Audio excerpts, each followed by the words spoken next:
it'd be her. And they were exactly right. What they found was so sinister, it blew the case wide open. Ross had made a joke and said, do you want me to It was a joke at the time. Right. Then later I was like, holy, I'm glad I didn't say yeah.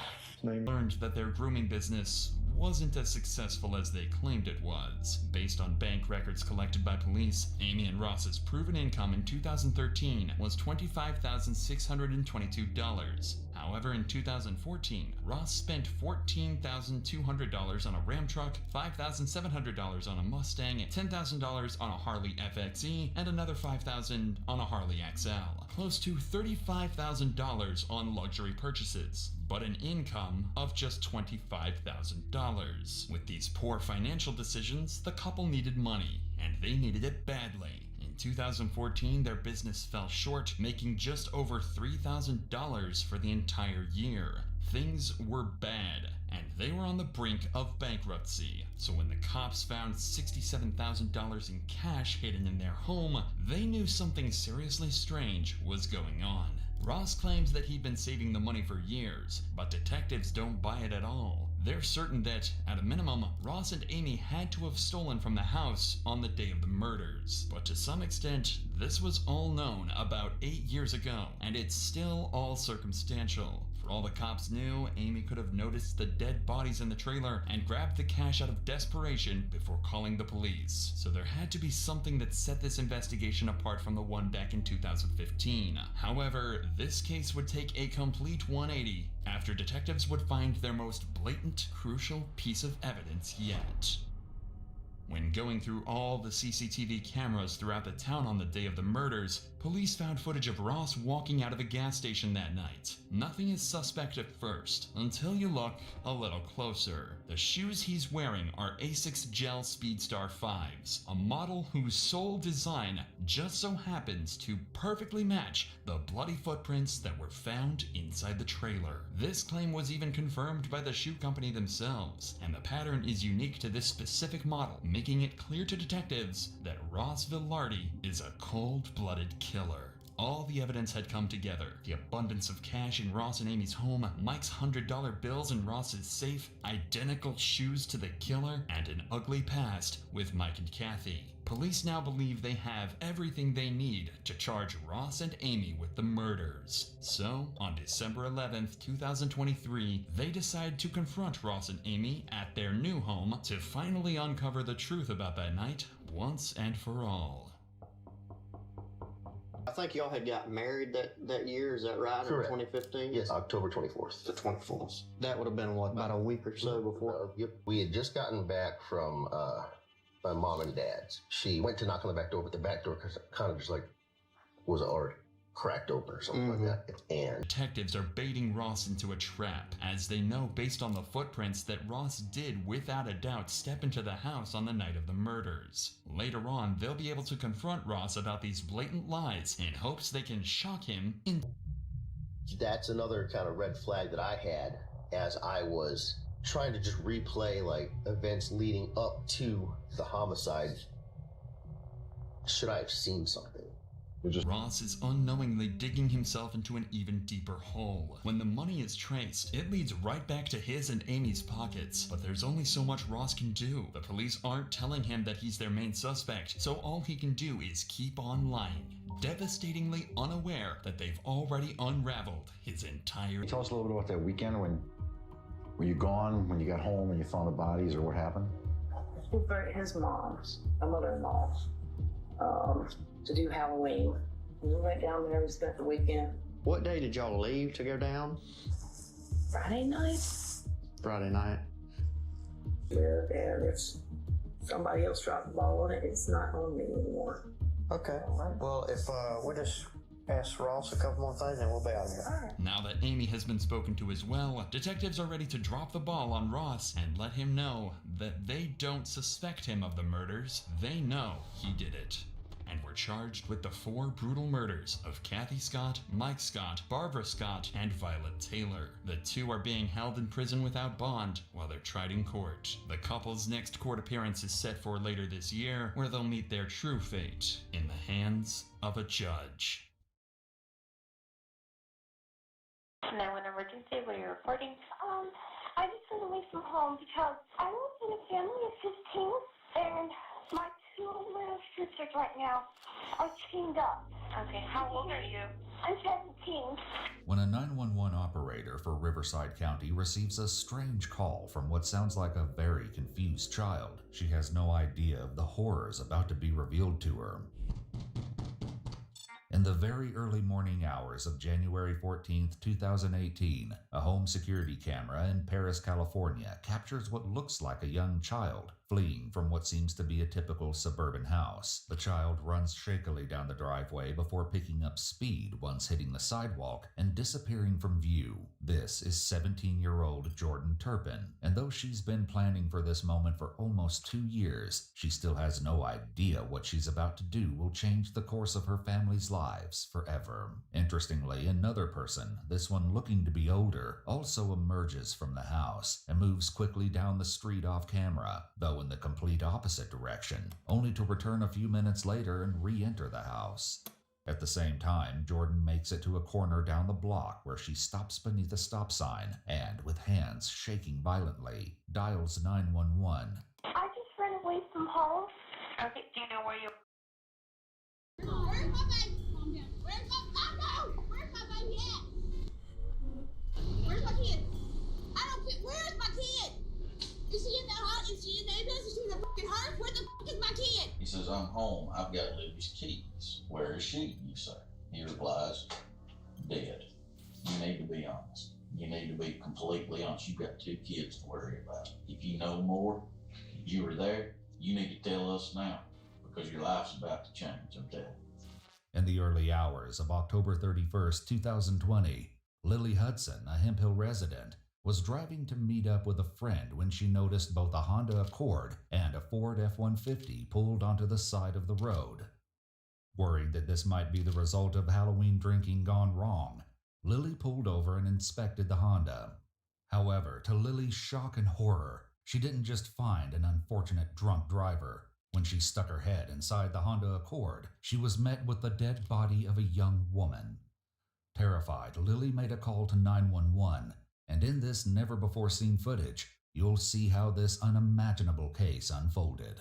The following footage and never-before-seen exclusive interviews have been analyzed by a qualified team, including a licensed professional counselor and a former detective, former licensed polygraph examiner, and former hostage negotiation commander and instructor. How y'all doing? Who was the one that actually drove by? You saw it first? Can you, I know you've had to explain it a bunch of times. Can you do it just one more time? Because I got to take the statement, okay? He's going to video it too, So you won't have to write nothing down, okay? All I know is I was going to go that way, but I was like, I don't think I'm going to make it, so I'm going to go to the gas. Okay. I seen that where her thingies were on, and I was like, well, maybe, she just having car problems. So I pull over, and I seen throughout my passenger seat, and I was like, she must be just slumped over. Maybe she's just drinking her. So you know her?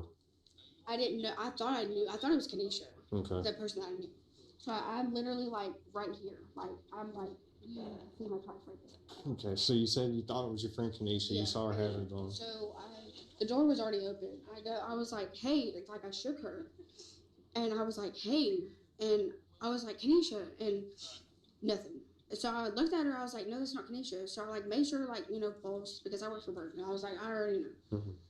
I touched her and I was like, there's nothing. That's when I called 911. And then I seen her face and I was like, that's when I just started going in shock. I was like, I didn't know what else to do after that. As the police investigate the scene, they're shocked to discover that Lily wasn't the only living person there. Behind the Honda Accord, they found an unresponsive man curled up in the fetal position. As he was rushed off to the hospital, the police took note that he'd been lying next to a pair of boots, a baseball cap, and a black rifle.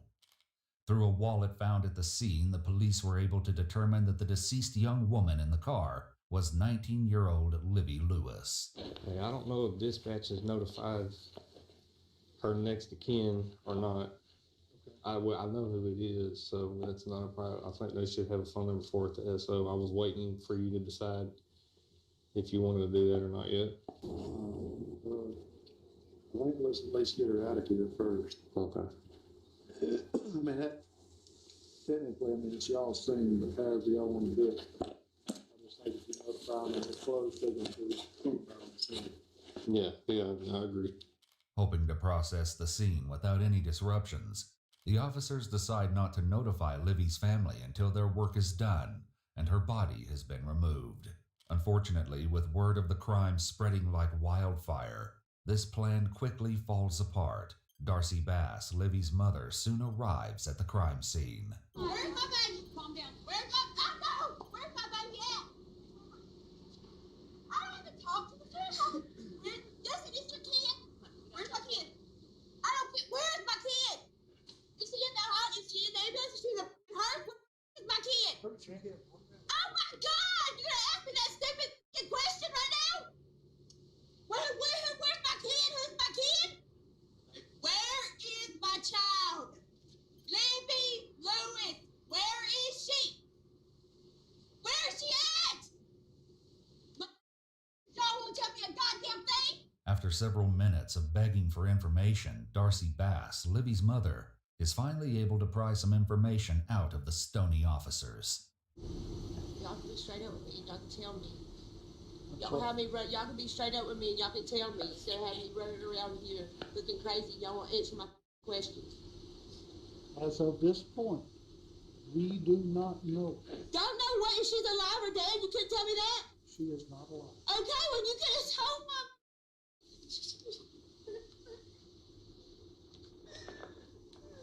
Oh my God! What the? What?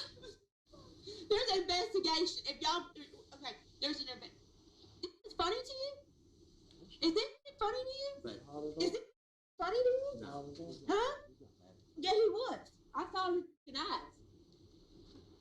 This kind of tense situation is exactly what officers were hoping to avoid. As some of the officers deal with containing Darcy, the rest of them continue to process the crime scene. With Livy's body still in the car, it was hard to tell exactly what happened to her. However, they could see that there was a large amount of blood around Livy's face and all around the car. Upon further inspection of the outside of the car, it was clear that someone had forced their way into the vehicle. Damage to the rear passenger window suggested that someone had tried to use some sort of object to break through it. After that was unsuccessful, they eventually began kicking and striking the driver's side doors. Eventually, this individual must have been able to pry open Livy's door, leaving her vulnerable to their attack. As the search of the car continues, police eventually find a crucial piece of evidence that points them towards Livy's cause of death. What appeared to be a bullet hole was found in the dashboard of Livy's car. The size and shape of the hole matched that of a .308, the exact type of rifle found on the scene of the crime. Based off this bullet hole and the blood found in the car, it was eventually determined that Livy had been killed by a bullet wound to the neck. Desperate for more answers, the officers began looking into the other vehicle on the scene. While the truck didn't reveal as much as the officers had hoped, they were still able to glean some useful information from it. Not only did they find identification for Matthew Edgar, the unresponsive man found on the scene, but they also found 2 phones in the car, one belonging to Matthew and the other belonging to Livy. As the police searched the area for anything else that could point them towards the truth, Darcy tries to find out what the officers know, and more importantly, what information they might be keeping from her. So the investigation, her and one other individual Possible. were in the car. We don't know yet. What happened? We're in the middle of the investigation. Well, can you tell me some information about what happened to my kid and why she's dead in her car? All we know is right now that she's deceased in the car. Whose gun is it? Run the numbers on the gun. Was it Matthew's gun? Don't know yet. We have not. Well, if you were to come up with a conclusion right now, what would you say? We don't make conclusions. We don't make assumptions. We go back what the evidence has for us. We don't have all the evidence yet. Not at all. I'm trying to protect. Y'all trying to protect somebody. You're trying to protect somebody. I can't go over that. Oh, that's my kid! Where's my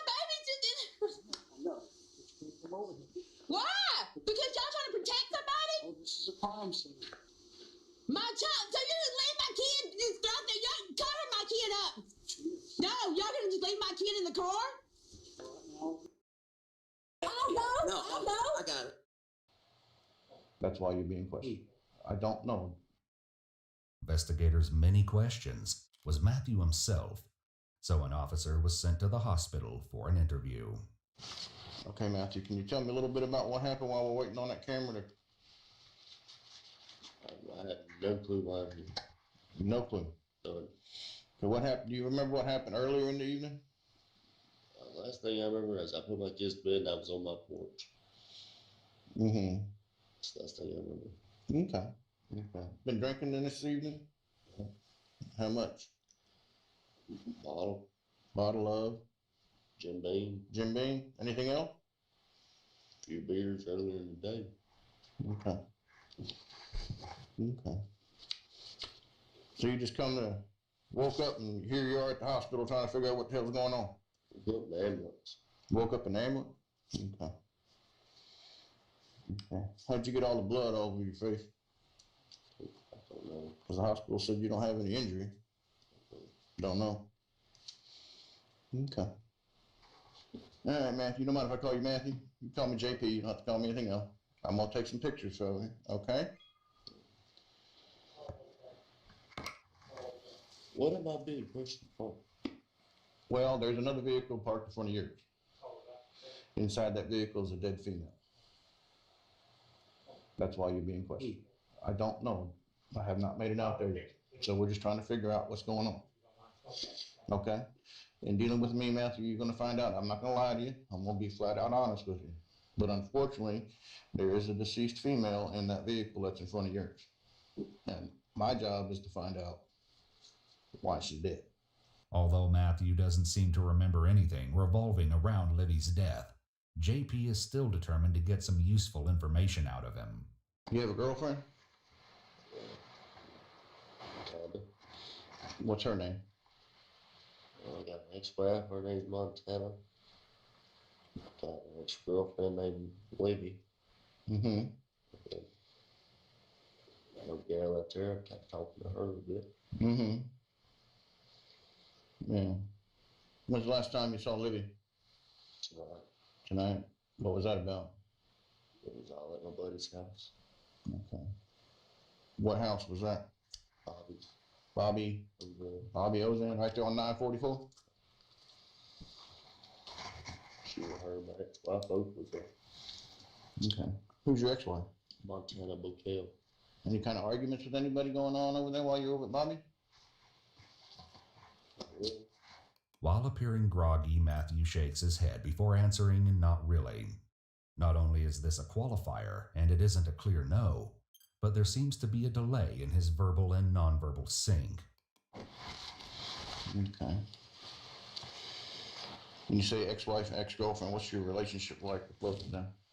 It's awesome. Okay. So it's not a typical, I hate your guts. Hell no. Okay. It's awesome. Okay. My ex-wife and her, they're big buddies. Mm-hmm. Libby had my youngest son all day today. And we fucking hung out all day. That's why she came over to bring him back to me. Mm-hmm. This is my weekend. It was your weekend? Yeah. So who brought the youngest one? Libby did. Libby? Okay. Was she the mother? No. No. Montana's the mother of both of them. Okay. Okay. But we all got a relationship and we all hang out and stuff like that. Right. It's better for the boys. No, I understand. I agree wholeheartedly. It's the man thing to do. Raise your boy, huh? Yes, sir. Yeah. Try my best. JP tries to find out more about the last moments Matthew remembers before waking up in the ambulance. Okay, so you're at Bobby Ozan's. What else can you tell me on what happened last night? Me and the boys went to the house.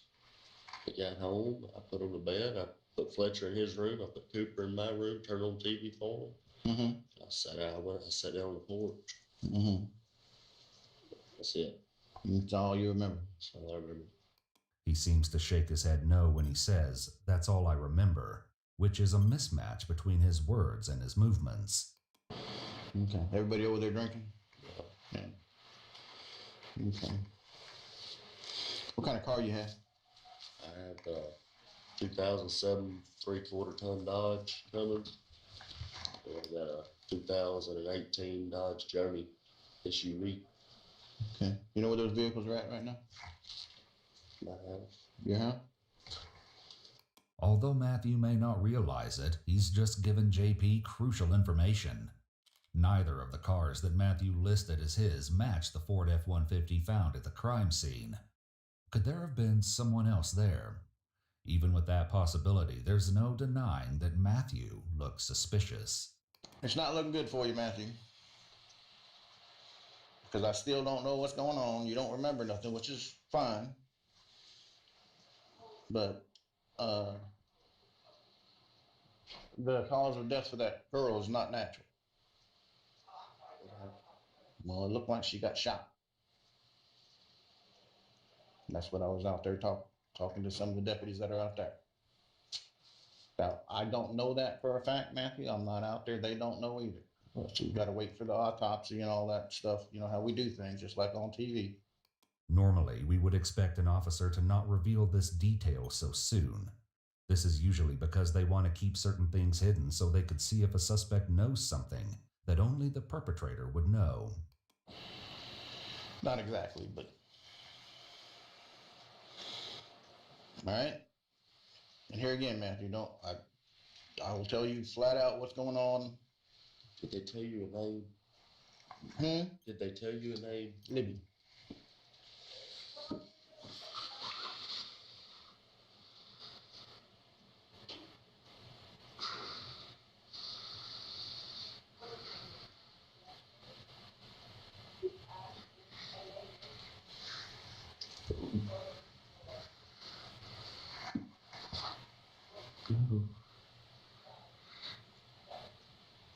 I'm sorry for your loss, Matthew.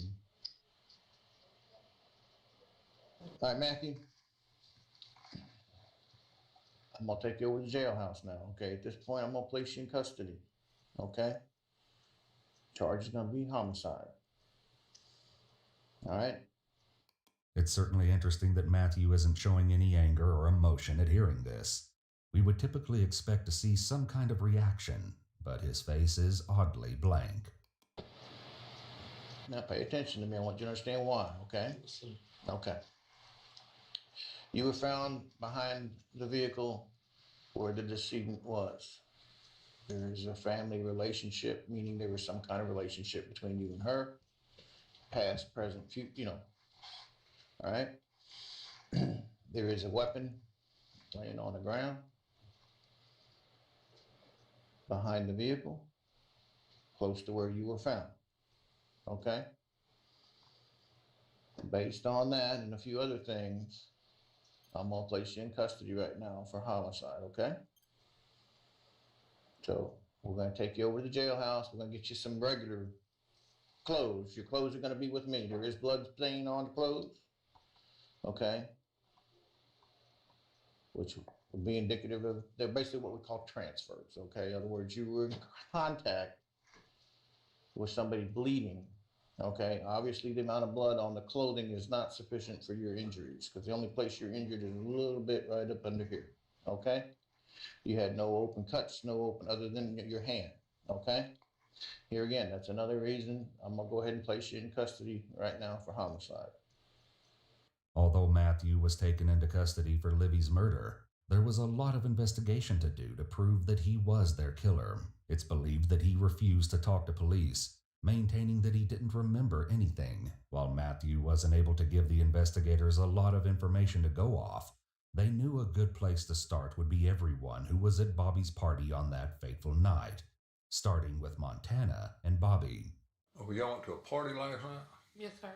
Did you go by yourself or did you? I was by myself. Yes. Okay. What, did everybody leave at the same time? Everybody left, and then all that was left was me, Livy, and Bobby. And I don't remember the exact time. Well, during the party, what was going on? Nothing. Everybody was having a good time. Everybody was getting along. I went to bed about 1 o'clock that night. I just left everybody else outside doing, their thing. They come in there and woke me up. They being? Montana and Livy come in there and woke me up and said, "Hey, get up, let's go outside and drink." And I'm done. I've had enough. And I told them, I said, y'all can go and stay here if y'all want to, because they was pretty drunk. That night there had been a party hosted by Bobby. Later into the evening, Matthew got mad when he heard that Livy was going to spend the night. I was in there for 5-10 minutes maybe. And then she said that she was going to stay the night there. And that's whenever I was like, well, if you're staying, I'm going to leave. I'm going. I don't have no reason to stay. I got up and I walked out. And when I walked out, Matthew was standing in the doorway. So he heard her say that. You think he heard Livy say she's going to stay the night? Oh, I know he heard her because that's what made him so mad. Based on Matthew's statement to JP, Livy was his ex-girlfriend, and they had a great relationship despite being broken up. If that were the case, why would hearing this make him so upset? What's the relationship with Matthew and Livy? They were dating. They were. They've been split up for a month or so. When was the last time they were together, to your knowledge? Dating wise, her birthday weekend, beginning of October. So you come out, he's standing there, what happened then? I turned around and I opened Bobby's door back up and I was like, Matthew's here and he's pissed. I just knew he was mad. I seen it. Bobby's bedroom door? Mm-hmm. Montana done walked out of my hallway, which walks into my garage area. And I could hear a bunch of screaming and beating, and so I knew they was fighting automatically. I tried to walk past him to leave, and he wouldn't let you? No. He tried to choke me. He what? He tried to choke me. And then that's when I went and got Bobby.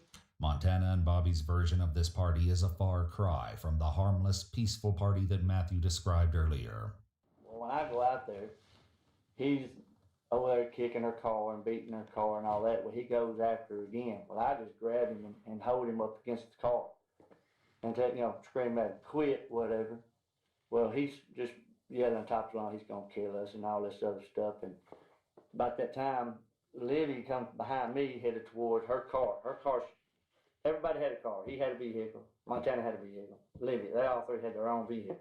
Her car was parked over toward Woodline. Well, she started to her car, and he took off after her again. I took off after her. So I got him and strained him up against the car again. And she come shooting out of the driveway, turning up the road, and then Montana got to her car and got back in it. And then as soon as I let him go, he tore out and got his car and he gave chase. And I figured that was the end of it. Although they may have escaped from the chaos at Bobby's house, this night of terror wasn't over for Montana or Livy. And then once I got to town, I called Livy to check on her and asked her if she was okay. And she had turned, like going toward Matthew's house. She said she was okay when you called her? Mm-hmm. She kept going past the houses. I don't know where she went. She drove by Matthew's house? Matthew's house and his grandparents' house where I stayed at. I pulled in at the brick house, and I never heard from her after that. Did he stop behind you? Yeah, he pulled in behind me. I went to get it, or he was kicking my door again. I went to get out, and he started choking me again. And I was honking the horn so somebody would come outside. What was he saying? Threatening to kill me. What? Threatening to kill me. What, you don't remember what he was saying specifically? I will kill you. I will kill you. Did he say why, or just that's all he was saying? Mm-hmm. Because I knew that Livy was going to stay the night at Bobby's, and that's why he was so mad at me. Did his mother or grandmother, anybody come outside? No, sir. I went inside, and I laid down. So you got out of the car and went in the house. Did he try to come in or anything? He just left. Okay. Did you tell Cindy what was going on? Yes, sir. What'd she say? She just told me to calm down because I was upset. And I just finally fell asleep. And then I woke up at 6-something this morning to them crying on the back porch because the first story that we got was that Matthew had gotten in a wreck. We didn't know anything. But the first thing, you just woke up the next morning, Cindy's on the back porch crying. Mm-hmm. Were y'all all intoxicated? Who? All you and Livy and Matthew. Yes, sir. What were you drinking? They were drinking whiskey, and I was drinking vodka. When did y'all find out, and how did you find out that Livy was dead? I didn't find out until after it was 8:30, 9 o'clock. With Montana's story out in the open, it's time to dig a little further into the details. What do you think happened? I have no idea. Because I would have never thought Matthew would do something like this. Has Matthew ever been assaultive towards you before this? Not. With the whole time we were together, he never put his hands on me. Ever. Never once laid a finger on me. And a couple months ago is the first time he ever put his hands on me. Montana delays for a long time before answering the question, followed by a slight stumble in her words. Not. It appears that she's thinking a lot about her answers. However, what she says next makes it clear that something changed recently. With the whole time we were together, he never put his hands on me, ever. Never once laid a finger on me. And a couple months ago is the first time he ever put his hands on me. So at some point this morning, Cindy went down and got the boy, but you don't know how, if he called her or she just decided to go with Mama what? went and got him, I think. Who did? Mama. What's Mama's name? Sandra. Matthew's grandmother? Cindy's mom. But you don't know if Matthew called her or she just went. You don't know why she went and got him. Probably worried about him, knowing he was acting crazy. Has he ever been heavy-handed towards his mother or grandmother? Not in front of me. She makes another very careful statement by saying, "Not around me," once again making it seem like she's being cautious about what she's sharing. Have you ever seen a Matthew be rough with Livy? I haven't. Have you ever heard it? She complained to you? Oh, yeah. Huh? They both complained about it. She hit him and he hit her. Montana's interview was certainly enlightening. However, the investigators still had questions. What had happened between Matthew and Livy after Montana had left them? Desperate for answers, investigators searched Matthew's home.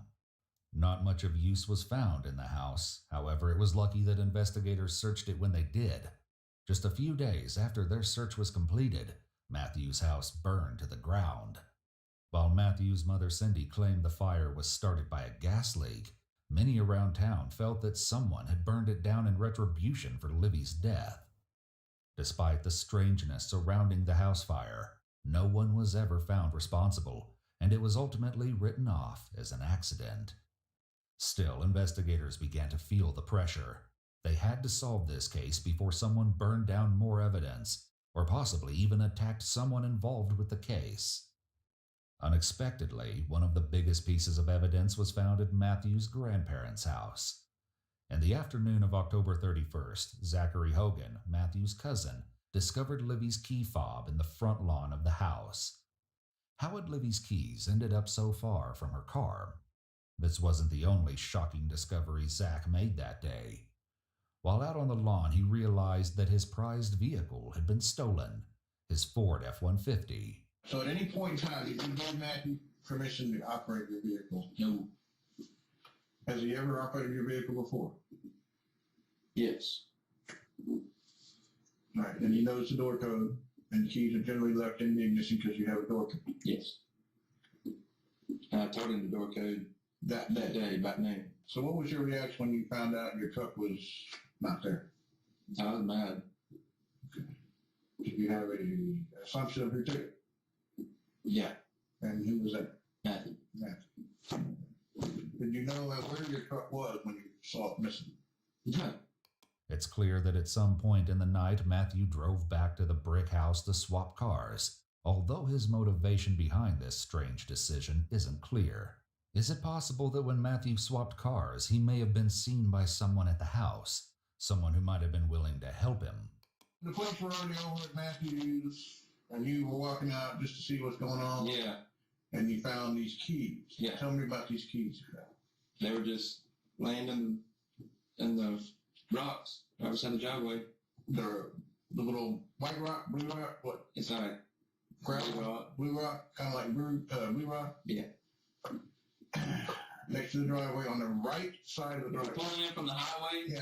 It's on the right. It's on the right. So I'm halfway down the driveway. And they were just laying there? Yeah. And that's not where they normally stay? No. Where do they normally stay? I mean, I imagine with her in her car. Sounds like a stupid question, but I gotta ask. Yeah. I don't know. Yeah, I understand. All right, so you pick up these keys. You realize that they're not yours. Yeah, I thought they were mine. I was making sure they weren't Montana's, because I was going to tell Montana, here's your keys. Mm-hmm. And I realized it wasn't hers, so I was like, I just set them down on the, under the carport on the little brick. I don't even know what you call it. The little brick ledge? Yeah. Montana also had some intriguing information for the police about Livy's keys. But the key fob for Livy's car was found in the driveway. In the driveway? Who found it? Matthew's mom. Matthew's mom. And what did she say? She took it into the house and put it up, and whenever the Texas Rangers come, she did not want to give it to them, and that's when Matthew's uncle walked in there and told her that she had to give it to them, that they were going to cooperate through the whole investigation, and then she gave it to him. Where was the key fob? Were you there when she found it, or? I was in the house with Matthew's cousin Macy, talking to her, and they come inside talking about that they had found it. And I want to say she put, like, when you walk in, the brick house, there's like a big china cabinet, and it has dishes and everything in it. And I want to say she put it in one of those little bowls that has extra keys and everything else in it. Did that strike you as odd that she didn't want to give it back? Investigators had noticed that Montana's claims about the key fob being found were very different from Zach's. Would Cindy really go to extreme lengths to cover her son's tracks?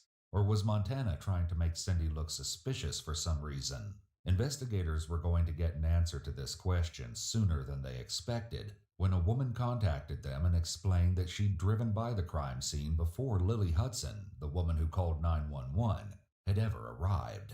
The information given to them by this unexpected witness was so shocking that 7 months after her initial interview, Montana was called in for another. At any point after the party bumping into things, were you ever on the scene where Lily was killed? No. No. Montana makes a strange headshake here that looks more like a yes than a no. She's completely closed off her nonverbal, and it's as close to the wall as she can get. It appears that she's even more detached from this interview than the last one. It's also noteworthy that in short time between her interviews, Montana has dyed her hair darker. This will come up later on. I did not even know Libby was killed until 8:30 or 9 o'clock the next morning. She doesn't provide any more information about being at the scene of the crime or not. Rather, she shifts to when she found out Livy had been killed, which is a very clear deflection. Now, you said you called at some point, Lily, when she was in Hemphill? Yes, when we were driving through town, I called her. Did she answer? Yes. I said, "Hey, are you okay?" She said, "Yes, I'm fine. Are you okay?" I said, "Yes." She said, "Please go home." I said, I can't because he's rear-ending me right now. I want to go somewhere where there's people. And I hung up. She had lost signal. And then that's the last time I heard from her. Okay. In the span of a few seconds, Montana has made some odd remarks. She said that Matthew rear-ended her, but didn't clarify if he hit her. I said, "I can't because he's rear-ending me right now." There's a chance she meant to say tailgating, and her anxiety is affecting her ability to think of the right words. Similarly, she says that she hung up or lost signal. And I hung up. She had lost signal. Which are two very different endings to the call, and it's strange to get them mixed up. Can you supply these text messages to the text ring? Yes. Now, most of those text messages were what they call iMessages. Yes. Because you had internet service. Right. The last message you sent them is, WTF are you doing? Yes. What was that about? I don't know. But you never left the house? No. Never went outside? No. Because that text message, that indicates that you were outside of Wi-Fi when you sent that text message. So that implies, it's a whole, all your other messages were iMessages, so you had internet service, you had Wi-Fi, whatever. When you sent that message, it's a text message, so that means you were outside of Wi-Fi coverage. Right. But I never left the house and I never went outside. Though it's hard to see because of the table, it seems like Montana is displaying some anchor point shifting and leg fidgeting. Either way, it's clear she's experiencing increased discomfort about that text. She's pushed herself up against the wall, trying to put as much distance as she can between her and the detectives.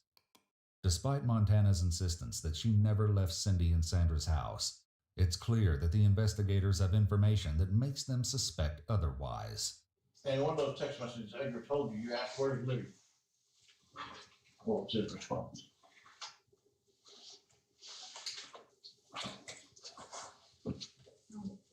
Did he ever tell you Libby was dead? Yes.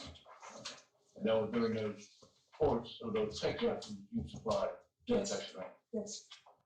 What do you think? I didn't believe him. I just thought he was talking out of his head. He was drunk. And you've seen Matthew drunk before? Yes. How drunk was he that night? Drunk. He'd been drinking whiskey. He just whiskey or? Yeah, just whiskey. He hadn't been drinking no beer. Or it was mixed. It was a mixed drink, I think. Montana's body language isn't aligned with what she's saying, and she corrects herself after she's shaking her head no. She's clearly really nervous, which could be because she's just lost her best friend and the father of her child appears to be involved in some way. This would shake anyone. But he never touched any beer or? Not that I know of. It's just, have you ever known him to have whiskey before? Yes. And how did you react to that? He just can't handle it. Like, what do you mean you can't handle it? I always thought it made him like mad. Like he got mad easier. Got drunk faster. So you've been with him when he drank whiskey prior to this, and he's gotten drunk. What does he do when he wakes up? Does he remember? Does he not remember? Does he ask you what happened? Nothing like that. Anything like that? No. Not really is an interesting answer here, perhaps indicating that sometimes he has memory loss, but not as much as he's acting like he has now. Is he normally able to recall events after having drank whiskey? It's certainly convenient that Matthew would have mysterious amnesia on the night that his ex-girlfriend was shot and killed. While Montana has been providing the investigators with plenty of useful information about Matthew, she's not out of the doghouse yet. Why would a witness who was driven by the scene prior to the 911 call, accident, if you will, put your car at the scene of that crime? My car? Yes, ma'am. Repeating back "my car" is a technique to give herself a moment to think. I don't know because my car never moved until the evening after everything had happened to come and go stay at my parents' house. Mm-hmm. Okay, so your car was never there? No. You know, I got a witness that can say that. The car, because this witness sat behind your car for 2 minutes before you or somebody, a female, waved her on to go around. My car, as far as I know, my car never left. Mm-hmm. And if it did, I was not driving it. Montana makes a qualifying statement here by saying, "as far as I know." This gives her a chance to adjust her answer later if more evidence is presented to her. It's also interesting that she clarifies, "if it did, I wasn't driving it." She hasn't ruled out the possibility that someone else took her car. You wouldn't have been driving. I don't know. Who else has keys to your car? Nobody. I have one set of keys. That's it. And they were with you? They were, I don't remember if I took my keys out of my car and put them on the counter at the grandparents' house or if I left them in the car. We've got a lady that's willing to step on the stand and put your vehicle there. Just want you to hear me, okay? I'm not trying to box you, and I need you to be straight. I know you got kids and you're probably trying to stay out of it as best you can, okay? Don't answer me, okay? Just listen to me. If you were there, okay, for any reason, just because you're scared or you're trying to help this bad situation, we need to know about it, because if you're lying about it, okay, for any reason, like, oh my God, I don't know what to do. I mean, people get like that. I need to know if you were there or if you were called down there for any reason to help him or whatever, not go, what have you done or whatever, you know. We need to know, because this ain't done. And if we put you there, like we already got one witness, put your car there, okay. There's a difference between being a witness, okay, and being a suspect. You understand? You need to be honest. You told me that, you told him that you had no idea that she was dead. Well, he texted you, clear as day. Let me see your phone again, I'll show you the text. You know, he clearly says, I have Libby's keys. So let me read it out to you that way you know. Going to get Libby. Where is she? I'm pulling out of the driveway. You can call him up. So you're the sorriest piece of shit I've ever seen. He left his kids there. His grandma. Clemson. Because I think he was going out, his grandma's going up to pick him up. Okay. I'm home. This is all at 3:23 a.m. It says going to flip. That's where that conversation. So you with me? Yes, sir. Then you call him a sort of 3:28 a.m. Quick trip apparently, because at 3:34, which you're awake, okay? He says, I'm home. I've got Libby's keys and her phone. Where is she, you say?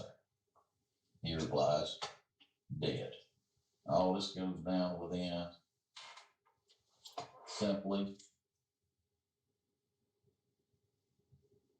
from 3:23 to he says, you're dead. That's 3:34 a.m. Okay. I'm going to tell you right now, Montana, I'm going to tell you right now, you need to be honest, okay?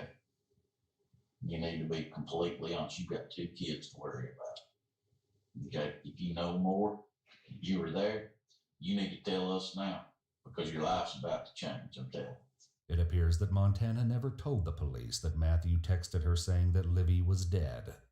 Instead, they had to pull out her text messages and confront her, even if she thought Matthew was speaking figuratively because he was so upset with Livy. You'd expect her to mention this text to detectives after Livy was actually killed. At the very least, most people in her situation would be upset about the possibility that Matthew was being honest when he texted, especially after allegedly choking and attacking her. Things aren't looking good for Montana, and they're only going to get worse. I'm not holding anything back. I've told y'all everything that I know. I never left that house once I got there. Never. Not till the next day whenever my mom come pick me up and we went to my apartment to get diapers and I come back. You mean to tell me less than an eighth of a mile while you're awake? And how many minutes is that? A 10-minute span? 11? 11 minutes and you're still talking to him. You never heard 2 rifle shots going on? I did not. No, I did not hear nothing.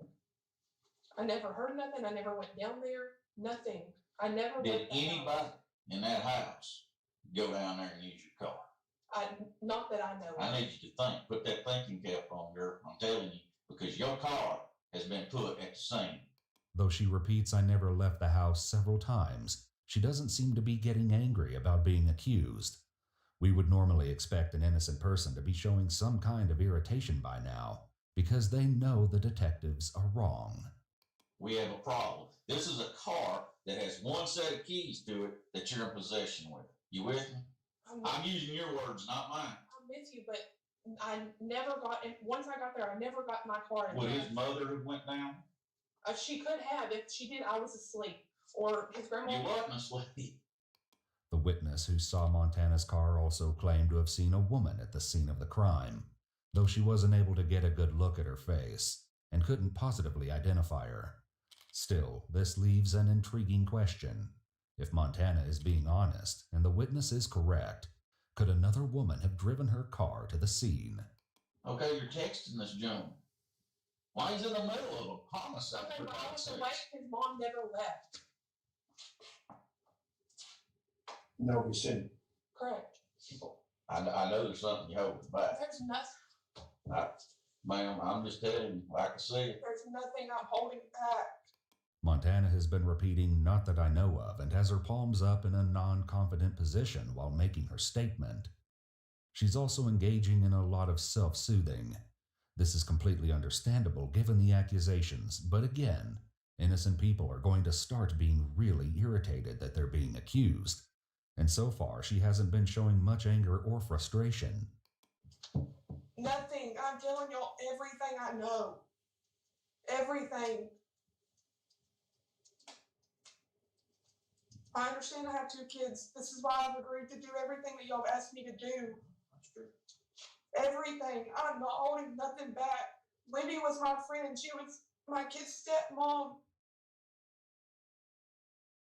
Despite Montana's emotional pleading, the investigators still think there's something she's holding back. Determined to get the answers they're looking for, they hook her up to a polygraph machine. It's important to note that polygraph machines are not admissible in court and have been known to be inaccurate. Well, have you ever had a polygraph before? No. Okay. A little nervous coming in, worried about it? Yeah. Are you? A little bit. Most people are, and I'll tell you my experience with that is the nervousness comes from one of the 2 or 3 different areas. One, just unknown, never having done it before, it's a little nerve-wracking. Part of settling Montana down for the test also included her once again going through the events of the evening that Livy died. This time her story includes an interesting detail.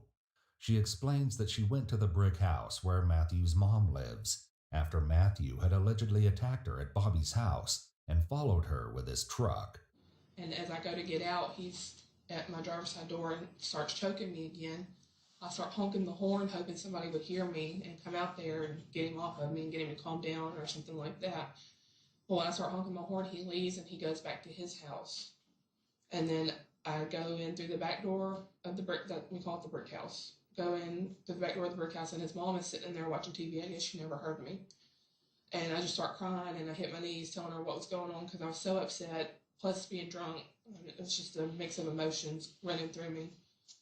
And she gives me a nerve pill to calm me down.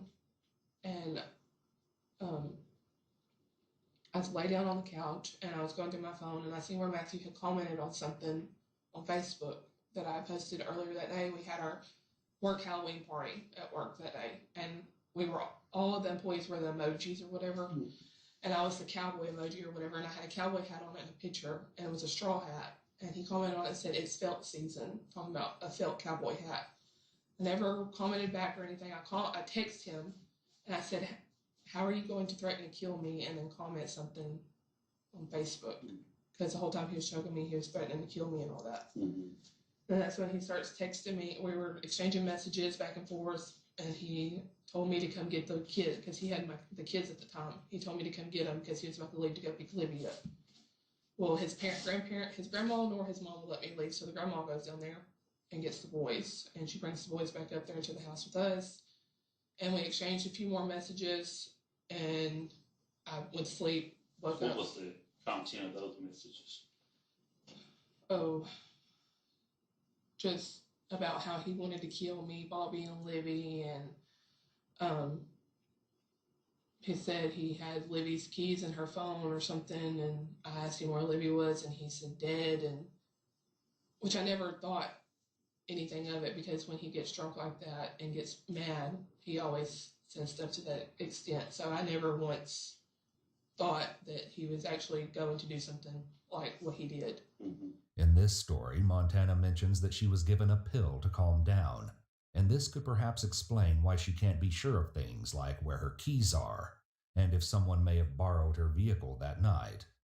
She also finally clarifies why she didn't take Matthew's message about Livy being dead serious, though it's still odd she didn't originally bring this up to investigators herself. What's your opinion of what happened that night after you got home? What's your opinion? What do you think happened? I'm sorry if I get emotional. I wouldn't expect you to.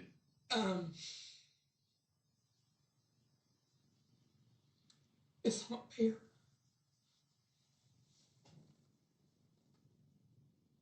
It's not fair. Elaborate just a little bit for me.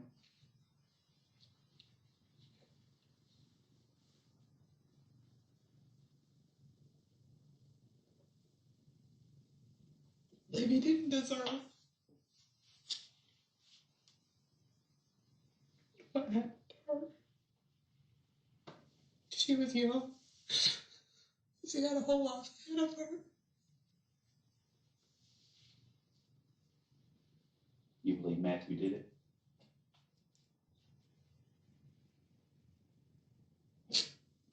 How do you feel about Matthew? So much anger built up toward him. Because of this or other things? This and just being irresponsible and stupid and leaving his kids behind. Any love left between you and him? I'll always have a special place for him because he's the father to my kids, but no. After getting Montana's insight on Livy's death, the officer runs Montana through a practice test, one with interesting results. Oh, and just to let you know, your body did respond the way that it should when you tell the truth and you tell a lie. You are a terrible liar. Your body responds really strong. I am a terrible liar. During a polygraph exam, the individual being questioned is asked some easy questions with obvious answers, as well as difficult questions related to their case. To answer each question, Montana is instructed to tap once on her leg for yes and 2 for no. Regarding Livy's death, do you intend to answer truthfully each question about that? Did you shoot Livy? Did you participate in shooting Livy? Are you covering for the person responsible for Livy's death? Oddly, Montana's last tap is not 1 or 2. It looks like it bounces about 3 times. Given how clear her other taps were, this is strange. As well, her eyes shift, indicating that perhaps her thoughts are racing in that moment, causing her to tap more than twice. Something about being asked, "Are you covering for the person responsible for Livy's death?" seems to have rattled her. There are major problems with the polygraph. For one, the pneumograph sensor is to monitor the breathing and should be attached around her ribs. The examiner should have been paying attention and noticed if she is an abdomen or chest breather. Either way, the lower tube should be placed above the belly button. He has this placed down too low, near her waist. People don't breathe that low. As well, the cardiovascular sensor, or cardio cuff, should almost always be placed over the brachial artery in the upper portion of the arm. It also is on the opposite arm as the GSR, sweat sensors on her fingertips. In a rare event like missing an arm, it can be placed on the calf of the leg, yet he places it around Montana's calf and didn't even attempt to put it around her arm. It's measuring the heart, which is a long way from the calf. There are many other issues with this. One quick one would be the size of the cuff. The calf muscles are also slanted. During the process of inflating or deflating the cuff, it may slip and won't be secured tightly. There would also be a lot of interference around the cuff. It doesn't make sense it was placed on her calf instead of her arm. All right, Montana, I explained to you early on before we started, 3 things have to happen at the test. 100% truthful. Entirely truthful. Second thing was your body needed to respond the way it should when you tell the truth and you tell a lie. Your body did that. Third thing was to follow instructions. Yes, no. You had one little hang up, no big deal. You failed that test miserably. Terribly. So what does that tell me? But it tells you I'm not telling the truth, but I'm telling the truth. This is kind of like what I told you earlier. I believe that you've told me a whole lot of the truth today, but I don't think you told me everything. You're probably holding something back. Montana begins showing some ventilating behaviors, pulling at her collar, which is where the term hot under the collar comes from. She's showing her increased anxiety due to being called a liar, and already looks like she's about to start crying. I know you don't know anything about polygraph, and I don't normally do this with a lot of people, but I want to show you something. See this highlighted area right here? Let me see my cursor. You see this highlighted area right here? You see this right here? Along with your cardio going up, all that is a significant sign of deception when I'm asking you. See that little red right there? That's me asking you a question about Livy. Okay? Let's go down here. Here it is again. Look. Same thing. This one flattened out a little bit. There's still one. Now, I will tell you, a lot of times on the first charts that we run, the responses may be a little bit more higher just because the person hadn't really settled down. You know what I mean? But on the second one, look. There it is again. There's asked a question about Livy. There it is again. Asked you a question about Livy. I mean, it's just every question. When we score these charts, there's a scoring system used, and if you score a -4, She started doing strange things with her mouth, including lots of lip licking, compressions, and tongue jutting here. She doesn't like that she's being called out. However, it's important to note that none of these things specifically indicate deception. Rather, they're negative responses to what's being said and signs of increased anxiety. Or less, which would be -4, -5, -6, -7. A -4 or less, you failed. What do you think you scored? -19. It's terrible. Terrible. The police seem convinced that there may have been a woman helping Matthew cover his tracks that night. Despite the mounting evidence showing that someone was helping, Montana maintains her innocence, and there simply isn't enough evidence to confidently make an arrest. One thing to consider, though, is that if Montana was there on the scene, why would Matthew text her and tell her that Livy was dead? Unfortunately, there's nothing else the police can do to get that information out of her. So they're forced to turn to the gossip train of Hemp Hill for more answers. One intriguing theory police are told is that even if Montana wasn't involved in what happened, she may have been jealous of Livy. Despite them getting along so well, the key to this theory, Montana's choice to dye her hair dark like Livy's so close to her death. It certainly wasn't anything concrete, but this theory exemplified the complex nature of the case, and it was only going to get more convoluted. Okay, what do you know about Matthew? You said you don't know. I know you don't like him. Why don't you like him? He's just, cocky, always wants to run his mouth and everything. I know he was crazy and his family's crazy and everything, and Matthew's done some dumb before. And I don't like Matthew. I think before all this, I never liked him. I mean, I just think, I don't care for him. Have you ever known Matthew to threaten to kill anybody? Yeah, he was with Livy, but Montana starts dating somebody else. It just pisses him off, and he's like, I'm gonna kill him, or popping off like that. Yes, I've heard him say it. Have you ever took those threats as being serious, or just? Honestly, no. You told me Matthew's a jealous type. He runs around with Montana still, even though they're ex-wife. Doesn't know him. Runs around with Levy. And then we have the third girl that these two don't even know about. And yet he's jealous because they're seeing. That's kind of. Is that Matthew or is that? It's kind of him. I hate to say that, but that's the way I see it. Can you tell me, Matthews, was he aggravated? Did he seem aggravated that night? Was he happy? Was he? And before everybody started getting there and everything, it was just being Bobby and him. I mean, he'd been drinking whiskey for like 3 weeks straight.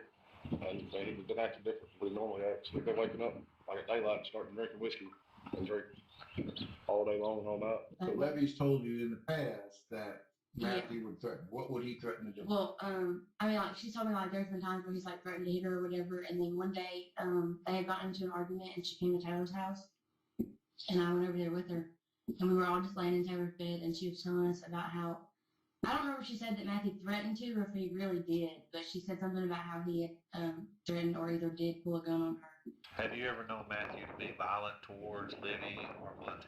Yeah. Have you physically seen that? It's true about seeing the bruises and cuts and all that. And he's told me he's done it with his own mouth. You've seen bruises and cuts on who? On both Livy and Montana? In an exclusive interview with Wooh, Colby Pearson, a former friend of Matthew and Livy, gives more insight into the tumultuous relationship hinted at by the residents of Hemp Hill. When they first got together, it was a toxic relationship to start. Me, Kaylee, Matthew, and Livy used to hang out together, drinking in my garage, having fires. Me and Matthew hunted, fished, stuff like that together. I didn't have any real feelings about it until he started getting physical with her. Then I did have some feelings about that. Livy would tell Kaylee, and Kaylee naturally would tell me, my buddy that I've known for forever, and he's not doing the right thing, but they're just gonna get back together next week, and then I'm gonna look like the bad guy, and I really wish I'd navigated in a different way. It was a rocky road. I've came to terms with it. I don't think that I would have ever changed anything, no matter if I would have got physical with him and shown him how it felt, or that's what I really wanted to do. I mean, hindsight, I wish I would have, but it wouldn't have changed anything. I think it would just created more drama, and I think we still would have been dealing with the same outcome. While many people in Hemphill had heard rumors of Matthew's alleged abuse, Colby says he had a first-hand experience. Me and Kaylee were in bed one night. Livy called Kaylee and said that she was walking down 944. Matthew had beat her up and kicked her out of the truck. Me and Kaylee get up and we head out to 944, which is just right up the road. Taylor, neighbors, Livy's best friend, had beat us there and picked her up. Livy and Matthew were living at Taylor's house at this time. So we get the call from Taylor that she's picked her up and they're back at Taylor's house. Matthew is supposed to be coming to get all his things from Taylor's house because, they're breaking up again. So me and Kaylee decided to stay, just in case things got physical again. I never personally, with my own two eyes, seen it. But that night, he had drug her out of the truck by her hair. And she, had hair missing where he had, pulled it and drug her out of the truck. He showed up, got all his stuff, and I sat in the car in the driveway until he got there. And I didn't want it to be known that I was there. I was just hanging out just in case anything got crazy. He started getting pretty loud and acted like he was going to get violent again. And when he did, we had really dark tinted windows on Kaylee's car. That's what we were in. He was right outside my door in his truck. And he started getting loud because Taylor was being loud with him. So when that happened, I stepped out. And when I stepped out, it was all this, she hit me first, yada, yada, yada, whatever, and kind of got him calmed down a little bit and was like, man, just, let's just get your stuff packed, get out of here. You should probably go. Nothing happened that night. I remember that story really good. Matthew's alleged treatment of Livy is nothing short of horrific. In another exclusive interview, Ty Pearson, Colby's brother, talks about Matthew's alleged conduct towards other women. There was his ex-wife. She had told a few people about the abuse, the situation that she was in, and she actually left and got away from it. But that's probably the point where people started seeing his aggression towards women was with her. The people of Hemphill were clearly eager to tell the police what they knew and had heard through the grapevine. Through this information, the police were able to put together most of the events leading up to Livy's death. Following his breakup with Livy in early October, Matthew had been on a downward spiral. Weeks of constant drinking had turned him into a shell of the person he was, and it was only a matter of time until he snapped. Driven by jealousy, Matthew attacked Montana at Bobby's house and eventually chased her to his grandparents' house and damaged her car. Eventually, he must have gotten back in his car and searched for Livy.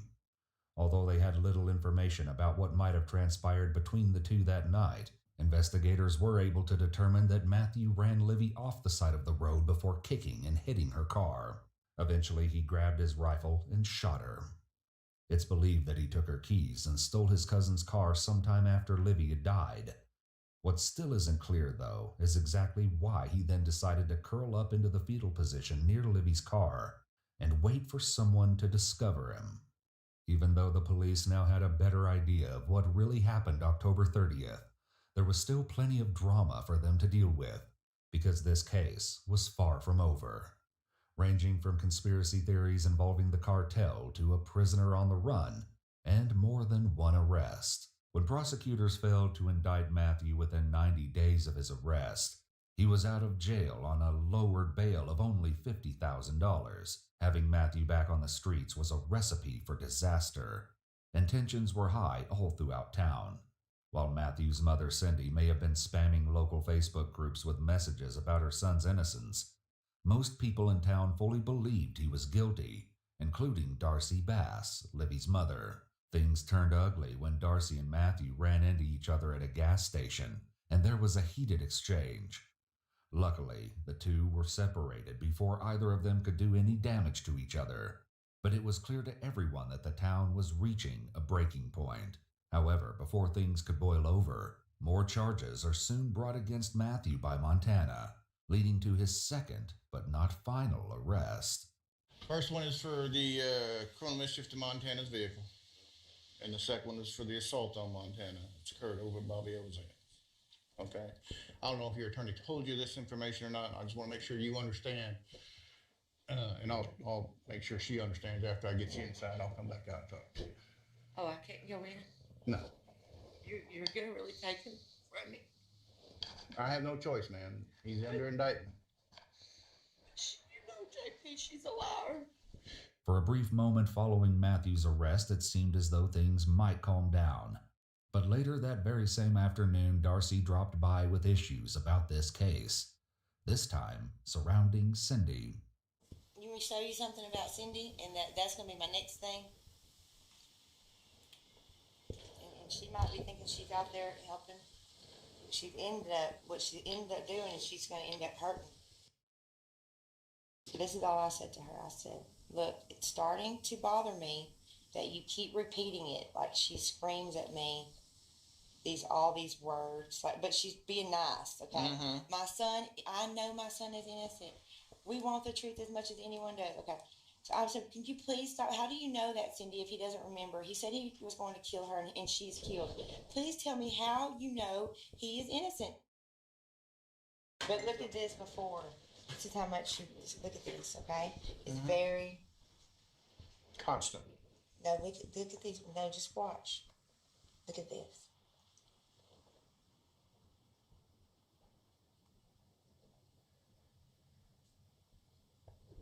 This is, I mean, it was extreme. It was a lot, you know. She got me with the little boys, you know. Well, they all say the same thing, pretty much. Oh, no. No? Oh, no. She's saying all kinds of things. All kinds of things. Like she knew something that I need to go and meet her and talk to her about, and which I didn't, you know. Mm-hmm. She's saying that, oh, my daughter liked to fight and all this stuff. Based on Cindy's alleged harassment of Darcy, it's clear that she's willing to do a lot if she thinks it's what's best for her son. But just how far would Cindy be willing to go? Seemingly, Cindy wasn't the only one who believed in Matthew's innocence. Within a Facebook group known as the Matthew Edgar Case, Hemphill, Texas Unfiltered, a conspiracy began to spread that Matthew had become $30,000 in debt with a drug cartel. The theory then claims that members of this cartel murdered Livy, staged the crime scene in order to frame Matthew, and then injected Matthew with unknown drugs to erase his memory. Despite how outlandish and ludicrous this theory is, the Facebook group is still active, with select members still posting evidence that supposedly backs up their claims. This evidence usually consists of text messages about local drug dealers or posts tearing apart the information provided by the police. On January 25, 2022, Matthew Edgar's long-awaited trial finally began. Still claiming that he had no memories of the night in question, Matthew entered a not guilty plea. The first 2 days of the trial proceeded normally. However, one glaring issue halted the trial on the third and final day. Matthew Edgar was nowhere to be found. It appeared that while out on bond, Matthew made a run for it, hoping to escape his inevitable conviction. Come to the trial, A1, everything was, they didn't really lean either way. And day 2, it started leaning more towards he was going to prison. And I believe that's when he was like, he's got to go. He got to get out of there. It was all surrounded by his grandparents' house. And we got there and we all went looking for him. Everybody. From that day, from what I understood, from what I talked to everybody that was there, they turned dogs loose on his trail, and they made a circle through the woods, came out to the highway, and lost his scent. So somebody picked him up at the highway. Matthew's disappearance came as a surprise to many, as there had been no signs that he was planning something so daring. Rumors soon began to surface about the morning of his disappearance. This is the story that was told when law enforcement got there, is that he was on the phone with his lawyer. He got mad. He got a gun out of the house and he took off walking, is what they told law enforcement. He did have an ankle monitor on, which obviously doesn't do any good when they expect the fugitive to charge the ankle monitor. Despite his absence, it was eventually decided that his trial would continue without him. In absentia, Matthew was found guilty for Livy's murder, and was sentenced to 99 years in prison. While Matthew's sentencing might have brought Livy a sliver of justice, the community of Hemp Hill wouldn't be satisfied until her killer was behind bars. Unfortunately, it would be quite some time until that became a reality. It was believed that Matthew was hiding out somewhere in Sabine County with the alleged assistance of his family. And on December 29, 2022, after over 11 months of being one of Texas's most wanted fugitives, Matthew was finally caught. I bet it probably wasn't an hour after they found him that Sabine County posted on their Facebook page his apprehension photo. From what I understand, they were tipped off that he had come back around for the holidays because it was around Christmas that he was caught. From what I understand, they were tipped off and nobody was told anything. They just kind of moved in and waited and watched. Few details have been released about the apprehension, but it was announced that Matthew was found in a small house near his grandparents' home in rural Sabine County. According to the federal agents who captured Matthew, he was out smoking a cigarette on the back porch of the house when they pulled up. Although the citizens of Hemp Hill could breathe a sigh of relief with Matthew's capture, there was now a new worry for them. Who had helped Matthew escape? Matthew's proximity to his grandparents' house led many to believe that his family may have been involved. And in November 2023, it was announced that Cindy Edgar, Matthew's mother, had turned herself in and was charged for hindering the apprehension or prosecution of a known felon. She's not been found guilty, and the results of this charge are still pending. I think she needs to be the first of others. With his third and final arrest, Matthew is finally facing justice for the terror and suffering he wreaked on Livy and her loved ones. Do you give a that your baby is dying? There's a baby in your face for her life. I need adults to act like adults. You guys are just some prejudice.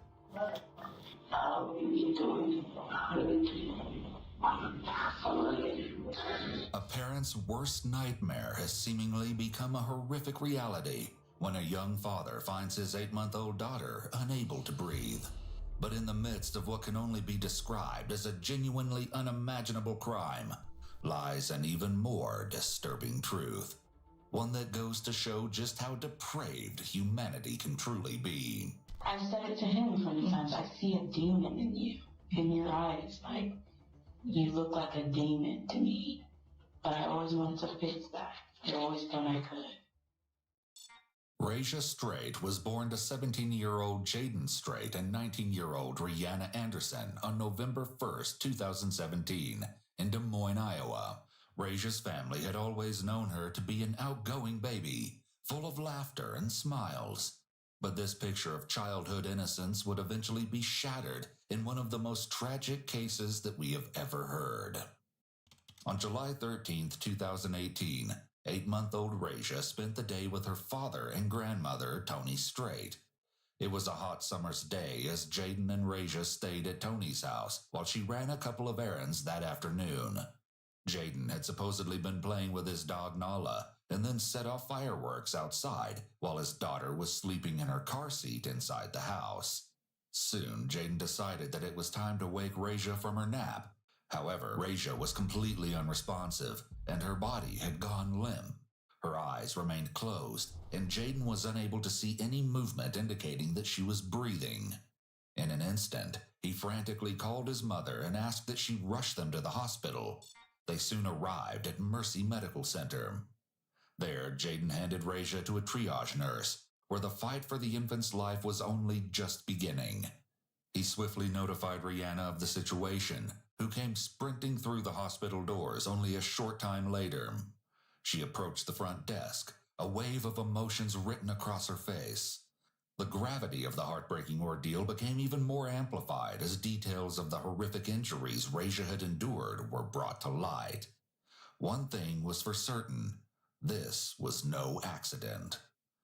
The police were quickly notified by the hospital, and given the severity of Raja's injuries, a full-blown investigation broke open that very day.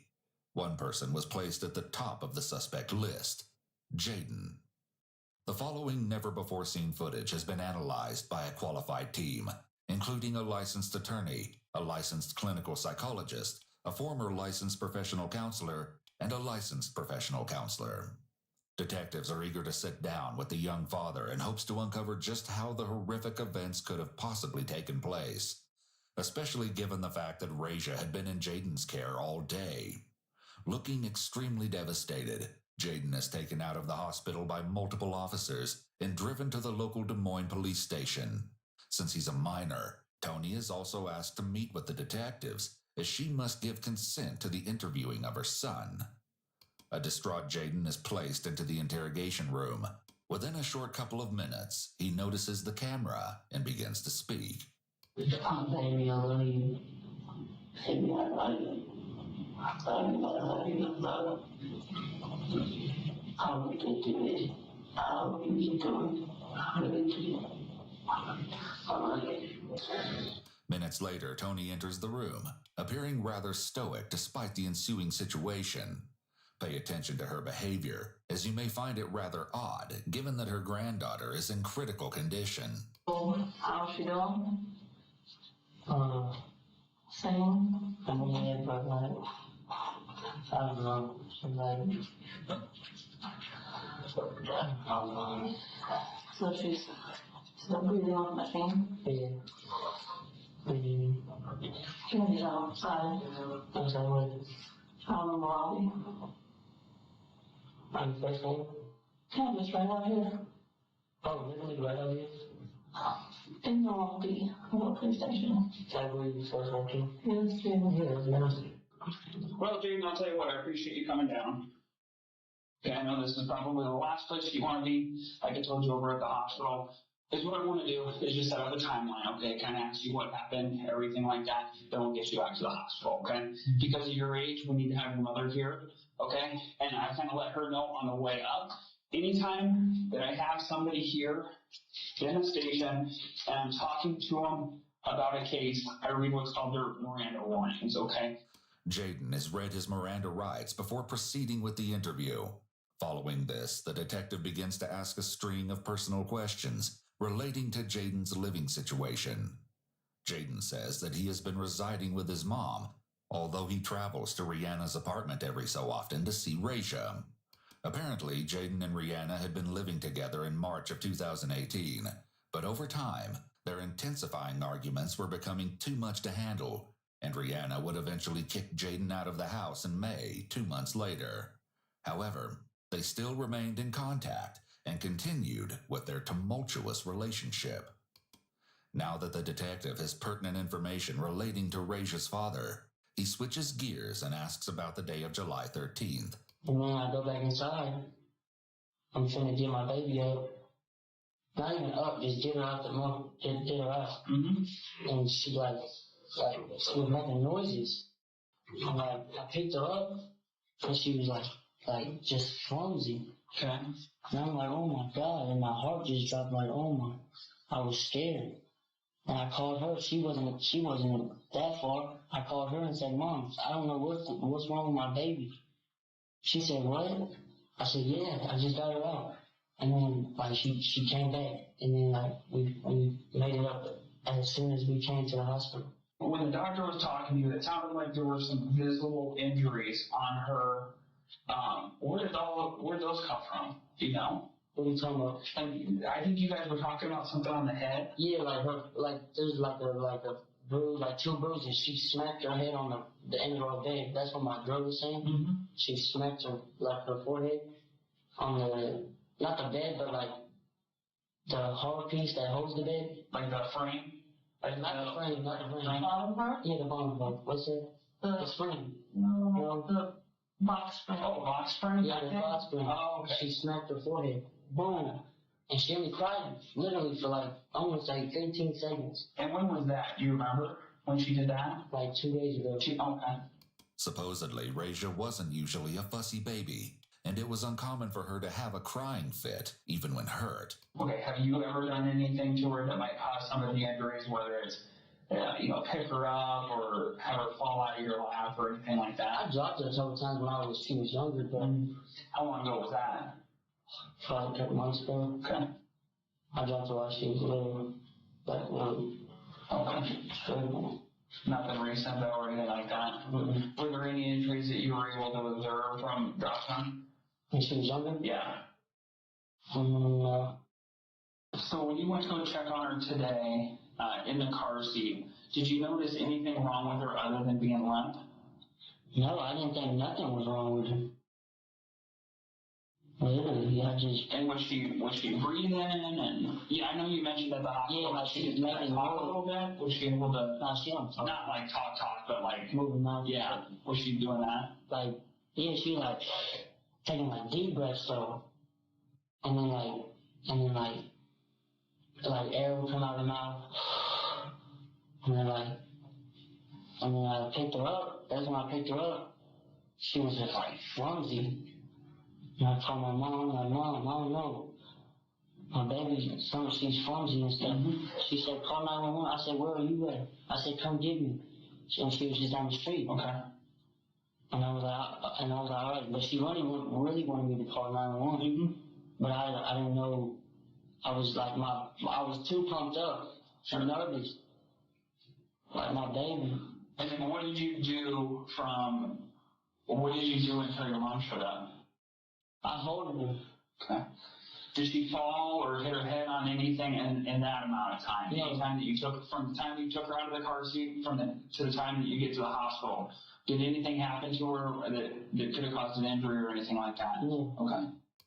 Jaden apparently didn't make any attempt to revive his child. He may have been in such a state of shock that he didn't even consider it. If any of the injuries were intentionally caused to her, who would have done it? I don't really know. Who do you think? I don't know, I don't know who, really, I really know. I know her mom, and her mom knows I wouldn't. That's my baby, that's my everything. Sure. Before going any further, let's take a look at the 24 hours leading up to the mysterious circumstances. On July 12th, just one day before the incident, Jaden and Raja had been staying with Rihanna at her apartment. However, what should have been a typical day for the family soon took an unexpected turn. Although it's unclear how, Rihanna had supposedly caught Jaden in his alleged infidelity, as she claimed he was seeing and speaking with other girls behind her back. In an instant, a heated argument had emerged. However, this was just one of many feuds between the pair. It wasn't long before Jaden called his mom, notifying her of the situation and pleaded for her to pick him up. Around 11 a.m., Tony made her way to the residence, where Jaden was ready to leave. The mother and son ran a couple of errands, but what they did following this has not been confirmed. Tony wouldn't take Jaden back to Rihanna's apartment until midnight of that same day, where the couple briefly spoke before heading off to sleep, supposedly having reconciled their argument. At 9 in the morning on July 13th, Rihanna woke up and got ready for work, while Jaden and Raja were sound asleep. That was until Rihanna's father, Arturio Anderson, came to the apartment to give Rihanna a ride to her job. Before they left, Jaden and Raja had woken up, where Arturio spent a short amount of time holding the child and carrying her around. Raja had reportedly been very fussy during that morning, but her parents chalked the unusual behavior up to her teething phase. Next, Jaden gave Raja a bath, before Tony made her way over. Jaden and Tony claimed to have left the residence with the baby around 11 a.m. and drove straight to Casey's General Store to pick up a pizza. However, as we can see over video footage, Tony entered the establishment at 12:51 p.m. and retrieved the pizza while her son and granddaughter waited in the car. From there, they drove to Wesley Acres Senior Living, where Rihanna had been working at the time. She reportedly came out to the car to deliver food to Jaden, but supposedly didn't say hi to Raja, who was sitting in her car seat. This seems to be rather suspicious, but then again, she may have needed to return to work in a timely fashion. Regardless, Tony, Jaden, and Raja made their way to another stop, Panchero's Mexican Grill, where Tony spoke with a friend for approximately 5 minutes. Once again, her passengers stayed in the car. Finally, their errands were completed, and their final destination was Tony's house. Although the date of the security footage says July 14th, the video was actually taken on July 13th. We can see Jaden bringing Raja into the house at 2:24 p.m., and she's then left alone. At 2:25, we see Jaden again, this time without the child. A couple minutes pass before Tony unleashes Nala from her cage so Jaden can play with her outside. At 2:55, Jaden carries Raja out of the house and, in less than a minute, brings her back in, only to take her out one more time at 2:56. He gives her a kiss on the cheek. Tragically, as Jaden brings his daughter back inside, it's the last time that we will see Raja before something unspeakable is carried out. Next, we see another man come into view at 3:07, Tony's next-door neighbor, Benjamin Bolden. Apparently, Benjamin was walking down the street when he spotted Tony in her car and asked for a quick ride to the corner store. He and Tony are only gone for about 5 minutes before they return. Benjamin makes his way to the front door, while Tony leaves and heads to Blake's Auto Body and Exhaust Shop. Apparently, Jaden and Benjamin talk for a little over a minute before the neighbor heads home, leaving Raja alone with her father. Jaden claimed to have been setting off fireworks in the front yard, while Raja was still sleeping inside. However, we're unable to see this on the video footage. He supposedly finished with the activity once he ran out of live explosives and went back inside to play on his phone. Thinking that he should wake Raja from her nap, Jaden walked over to her car seat where she'd apparently been sleeping, only to find that something was more than a little off. He picked Raja up and was horrified to learn that the young child was completely unresponsive.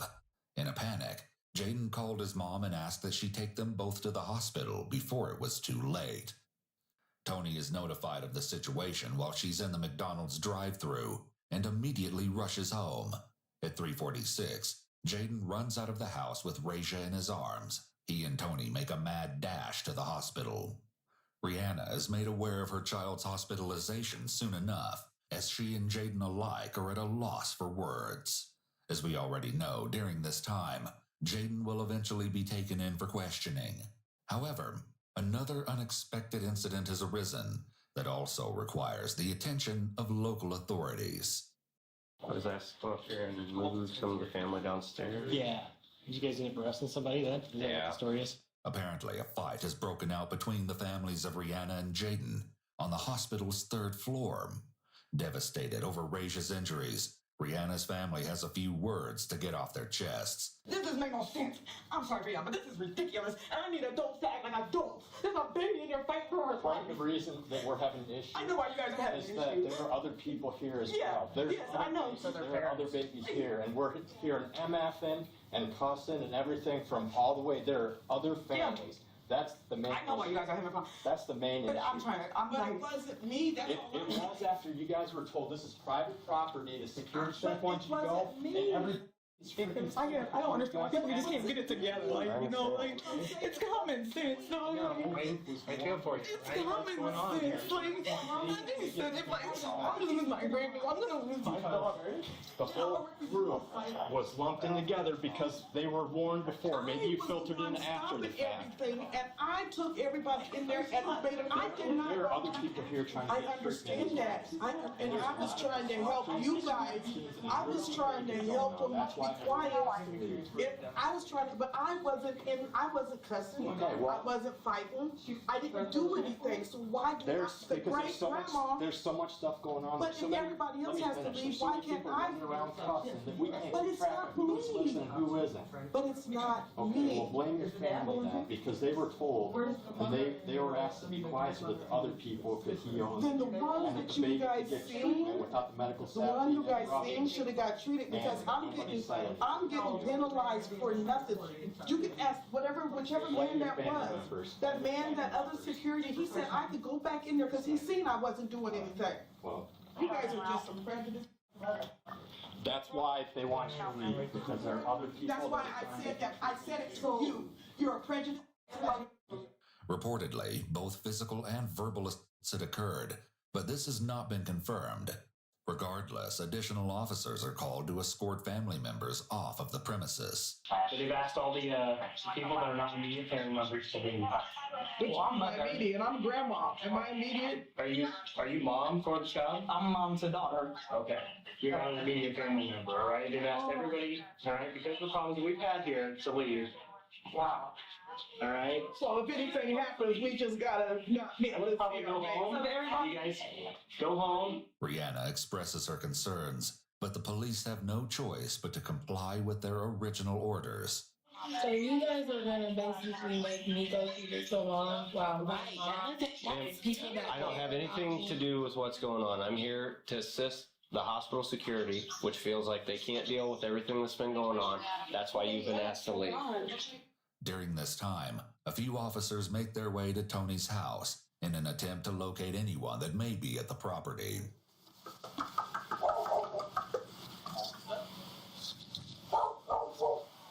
Doesn't look that old. Hard to say. They're all.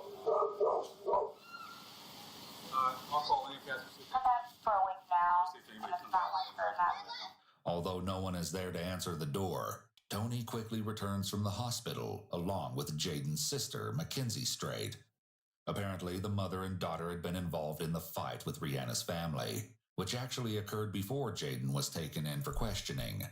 The woman driving the car is Molly McDonald.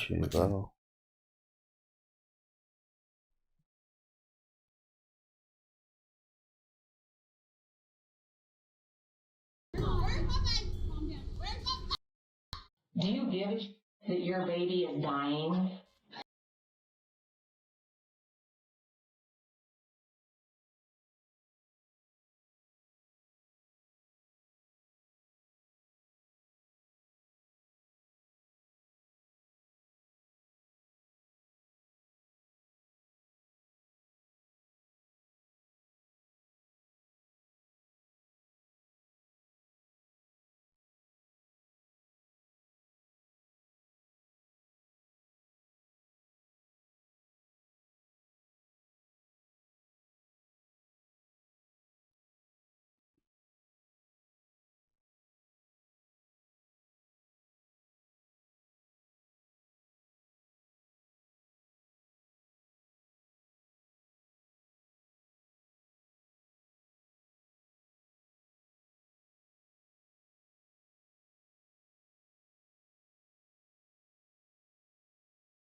In a strange twist of fate, the police rushed right past their suspect on their way into a horrific murder scene.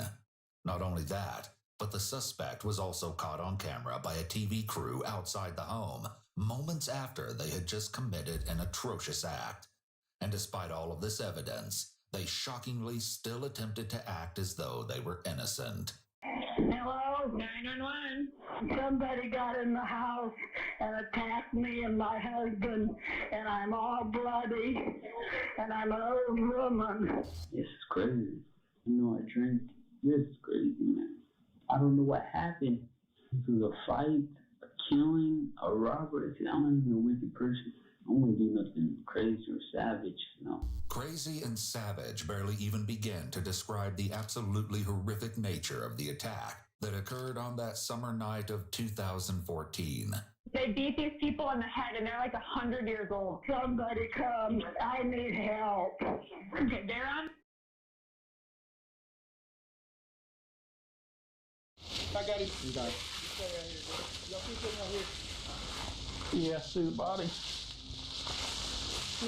Yeah. I've been locking your butt up, what I think. I think you've been lying to me this whole time. You did get them right. I think you're a liar, what I think. Definitely did.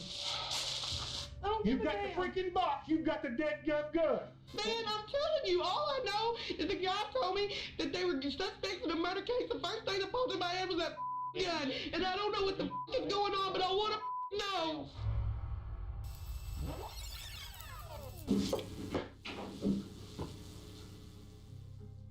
This is Samantha Wolford, a young mother, a wife, and an aspiring YouTuber turned ruthless killer. Hey guys, I was asked to do a video 15 weird things about me. She has arrived at the sheriff's office for routine questioning after her husband was kidnapped during an alleged home invasion. It was an unthinkably sadistic plot. The abduction of a young father and a futile race against the clock to find him before it was too late. Rewind approximately 6 years. Samantha, a single mother of 10-month-old twin girls, was just 19 years old when she met 23-year-old Ernie Ibarra Jr., who was known to friends as Dagan. The two began a relationship which soon turned to marriage, and eventually the couple had 3 children together. Although they were doing their best to get by in the small town of Mount Pleasant, located in Titus County, Texas, the relationship was already starting to crumble. It was no secret that the couple had their problems. However, it ended up escalating to a point of no return, and no one had anticipated things would end in such a shockingly tragic way. Titus County 911, what's your emergency? I have a home invasion. My niece is tied up.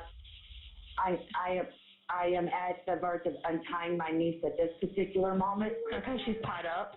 She is tied up and gagged. And gagged? Is that what Yes, you said? ma'am. Is there anybody else there? So where are the kids? We have 5 small infants asleep. 5 small infants asleep? Yes, ranging from 7 to 1. 7 to 1 years old? Yes, ma'am. Does she know, Samantha, did you know who the suspects are? Can I talk to her? Is she able to speak? Yes, ma'am. Hello? Hi, Samantha. I know you're upset, but I'm going to ask you a couple questions. Do you need EMS? No, they didn't do anything to me. They hit me once. She's advising no, they only hit her once. Okay. I just asked my aunt if it was bruising or anything, and she said no, they hit me in the face. Okay, they hit you in the face? Yeah, they had me tied up and they dragged me down the stairs to face my husband. And when my husband went in to face me, they hit me in the face, like backhand slapped me. And so he looked at me then and they said, I thought that would get your attention. And I want you to stare at this woman. Do you want us to kill her? And he said no. And they said to tell us the truth. And he said, I don't know anything. When someone gives way too many details on a 911 call, this can be a warning sign that they may not be telling the truth. The purpose of a 911 call is to get help immediately. As Samantha is not currently in danger anymore, her primary focus should be on getting help finding her husband. Instead of requesting that officers be sent right away to search for him, she's telling an elaborate story about what supposedly happened. There's no sense of urgency in getting her husband found. If someone is lying on a call to emergency services, they may feel the need to offer up all these additional details because they want to support their lie. Samantha's love for acting isn't a secret after all. I've always wanted to be an actress. I think it is so much fun. I've been extras in movies. I've had small parts in like short films, and I've done plays. I think it is so much fun, and it is so beautiful. It is one of the most amazing forms of art ever, to be able to express yourself that way. I think it's amazing. Members of the Titus County Sheriff's Office respond to the crime scene shortly after 2 a.m. Immediately, an investigation into the violent home invasion and kidnapping of Ernie Ibarra Jr. is launched. The following footage is raw body cam footage, recorded by Corporal Chris Durant and Deputy Ed Godoy, just minutes after the twisted crime took place. Sheriff's office. I'm upstairs. I'm sorry, sir. Sorry. Okay. Yeah. Hey, Are you still talking with Sheriff? He told me that I have to stay. She tell her you're here. I did. She's still picking She on said she her. still has a few questions for me before I can get off. Let me have it and I'll take care of it, and you talk to them. So, walk me through what happened. I don't honestly know what happened. I was in bed asleep, and we heard a noise, and the second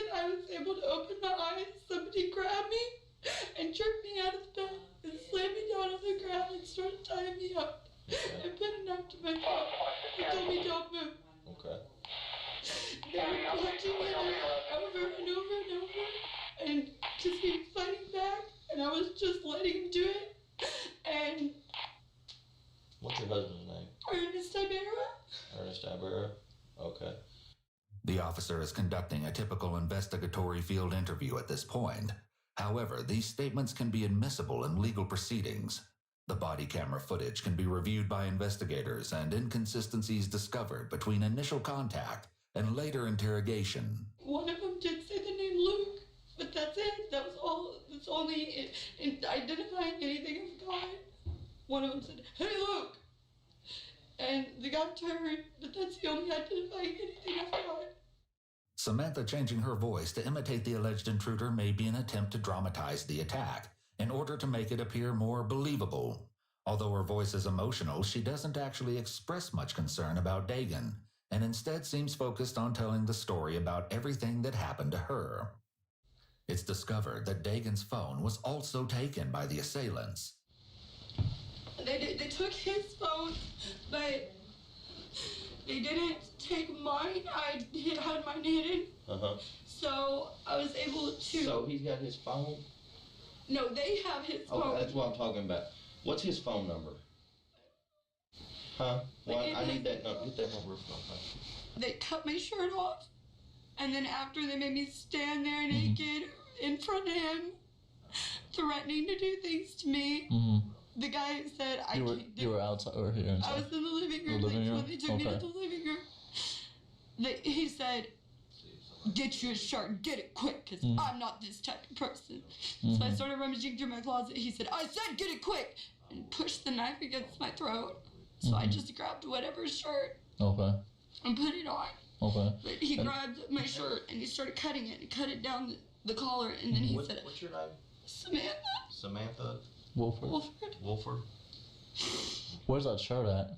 Is it downstairs? What color is it? It's gray sweater. Gray sweater? Okay. That's what I was sleeping in. Okay. Yeah, I've got the front door's been kicked in. As he dictates details of the crime scene to dispatch, Samantha handles her own urgent business. She sends out a text message that reads as follows.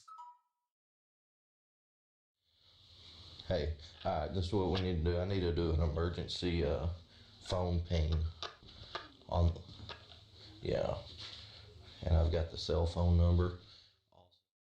The phone service company is immediately contacted in hopes that the position of Dagan's phone can be traced and lead law enforcement to his location before it's too late. Was the spray paint already on the walls? Yeah, somebody broke in over Christmas time, or over Halloween time, and did that. And he's already been out here once over this. They cut his hair off. I don't know why. Is that his hair? That's his hair?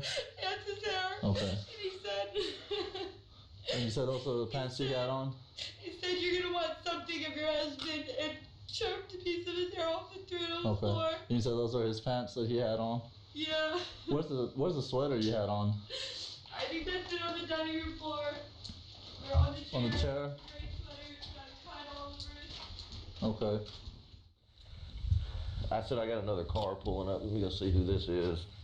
Due to the fact that I was dialing with my nose. Hey, just stay out there for just a second for me, okay? Go up there. Well, let's get this checked out real quick. Because right now this is the most important thing. Let's get this all figured out.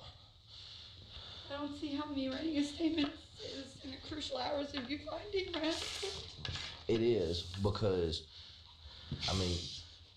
this may help you trigger something to help us, About 2:02 a.m. His cell phone pinging 0.86 miles from a residence in Pittsburgh. You know anybody in Pittsburgh? Contact Pittsburgh. Samantha does, in fact, know someone in Pittsburgh, as it just so happens.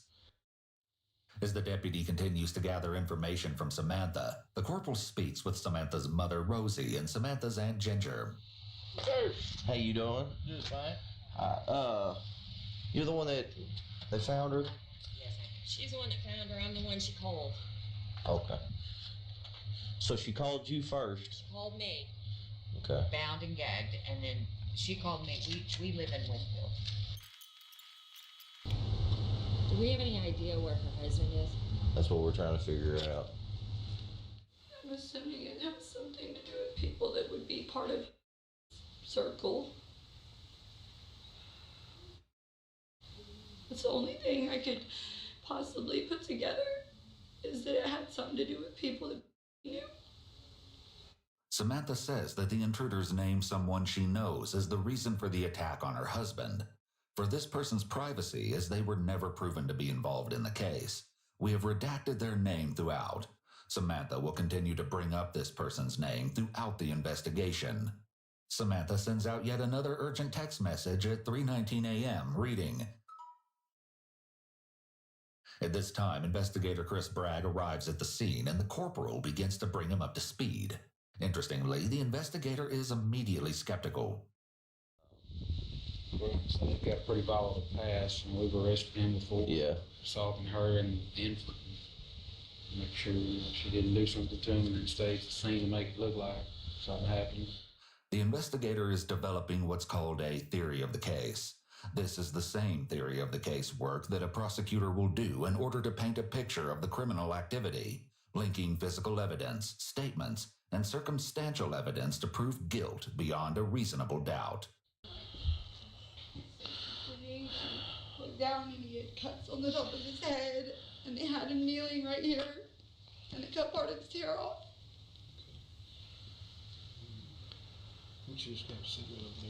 After a brief search of the first floor, the corporal then guides the investigator to the staircase that leads to the bedroom where the attack began. So they kick the door and they come up these stairs.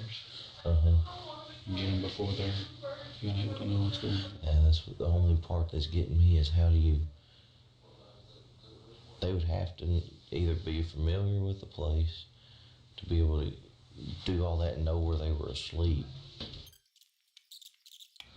And the babies are asleep in there.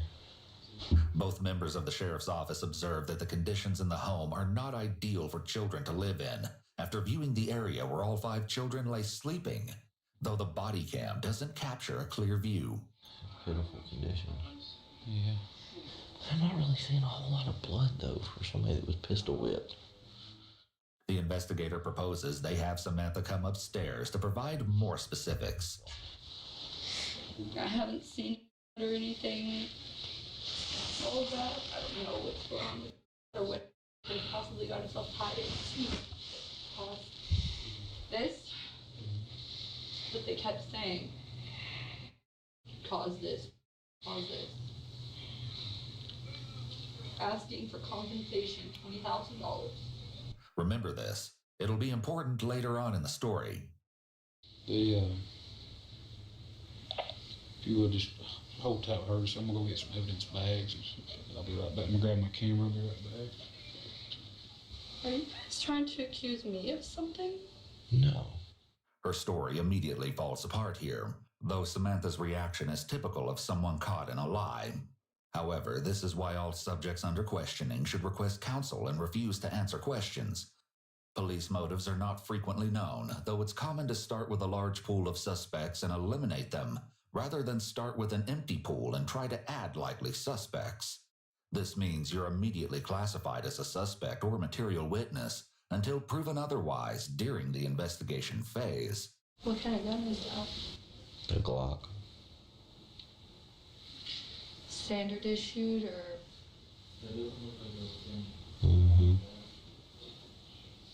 Can I see it? Can I see it? Can you take it out? No. Then I gotta do paperwork.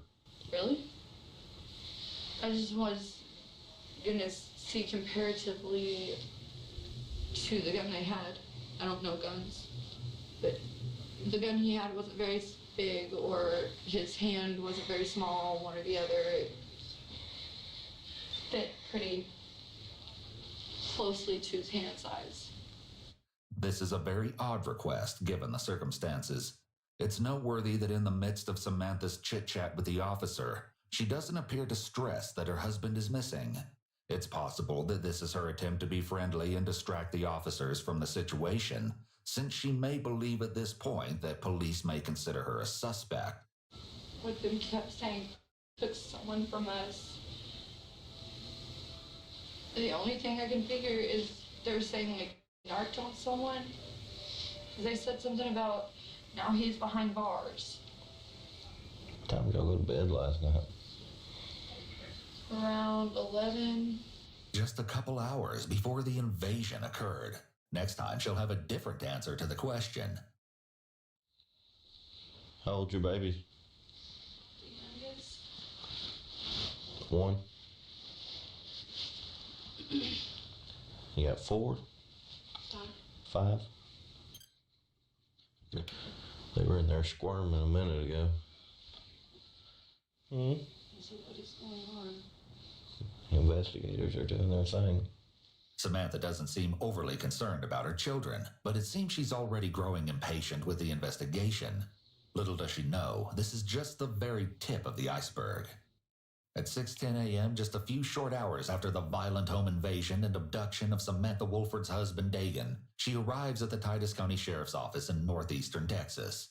It's here that the disturbing story will start to unfold. That's a curl and go to sleep. Samantha places a call to her mother, but displays almost no emotion during the course of the conversation. She appears very self-centered, and her behavior is quite strange for a woman whose husband is missing. Oh no, it's not me. I'm sorry, yes.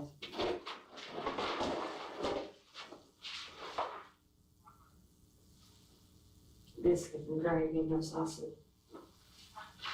Biscuits and gravy, no sausage, and french fries. Samantha gives her mother a food order over the phone. It's surprising she has an appetite at a time like this. She lays on the floor, which is very childlike and is an unexpected behavior for an adult. Samantha consistently acts like more of a high school student rather than an adult mother of 5. Chris, the investigator, enters the room.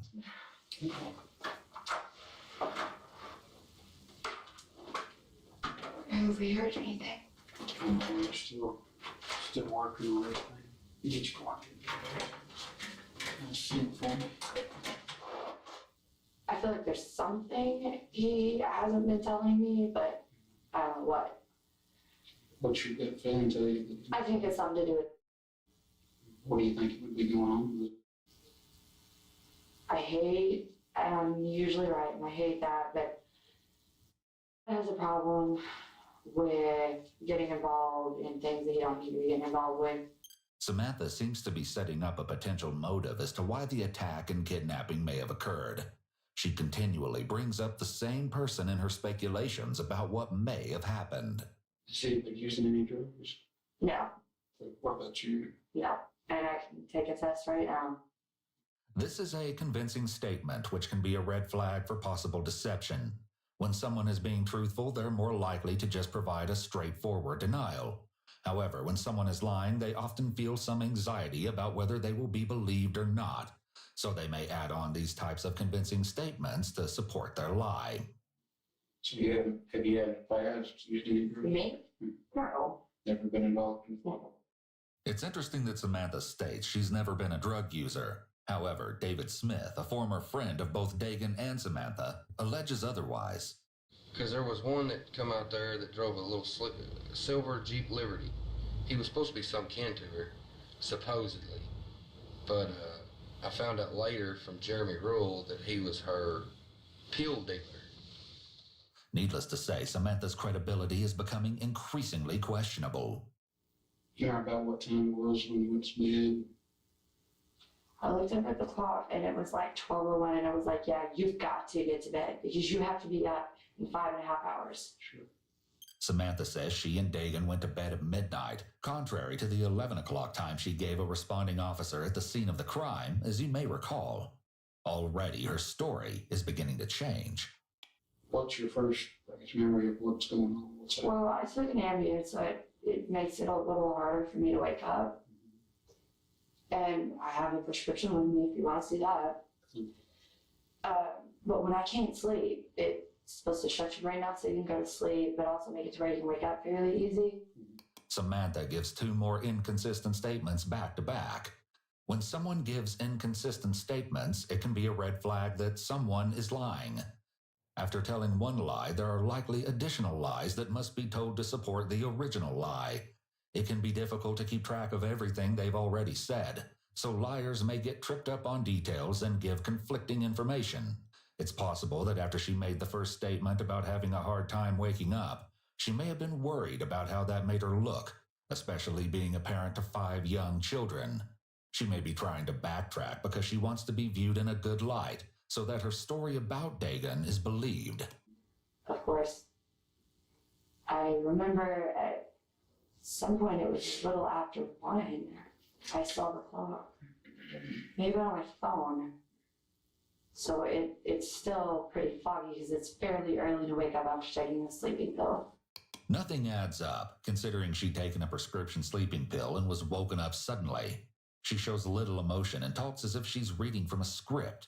Individuals who've been traumatized rarely remember details in this way.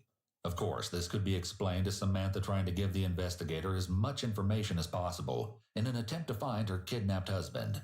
However, the fact that Samantha has repeatedly given confirmation to the investigator that he can double-check her story, such as verifying her Ambien prescription, suggests that Samantha is trying to preemptively dismiss any suspicions the investigator might have about her story.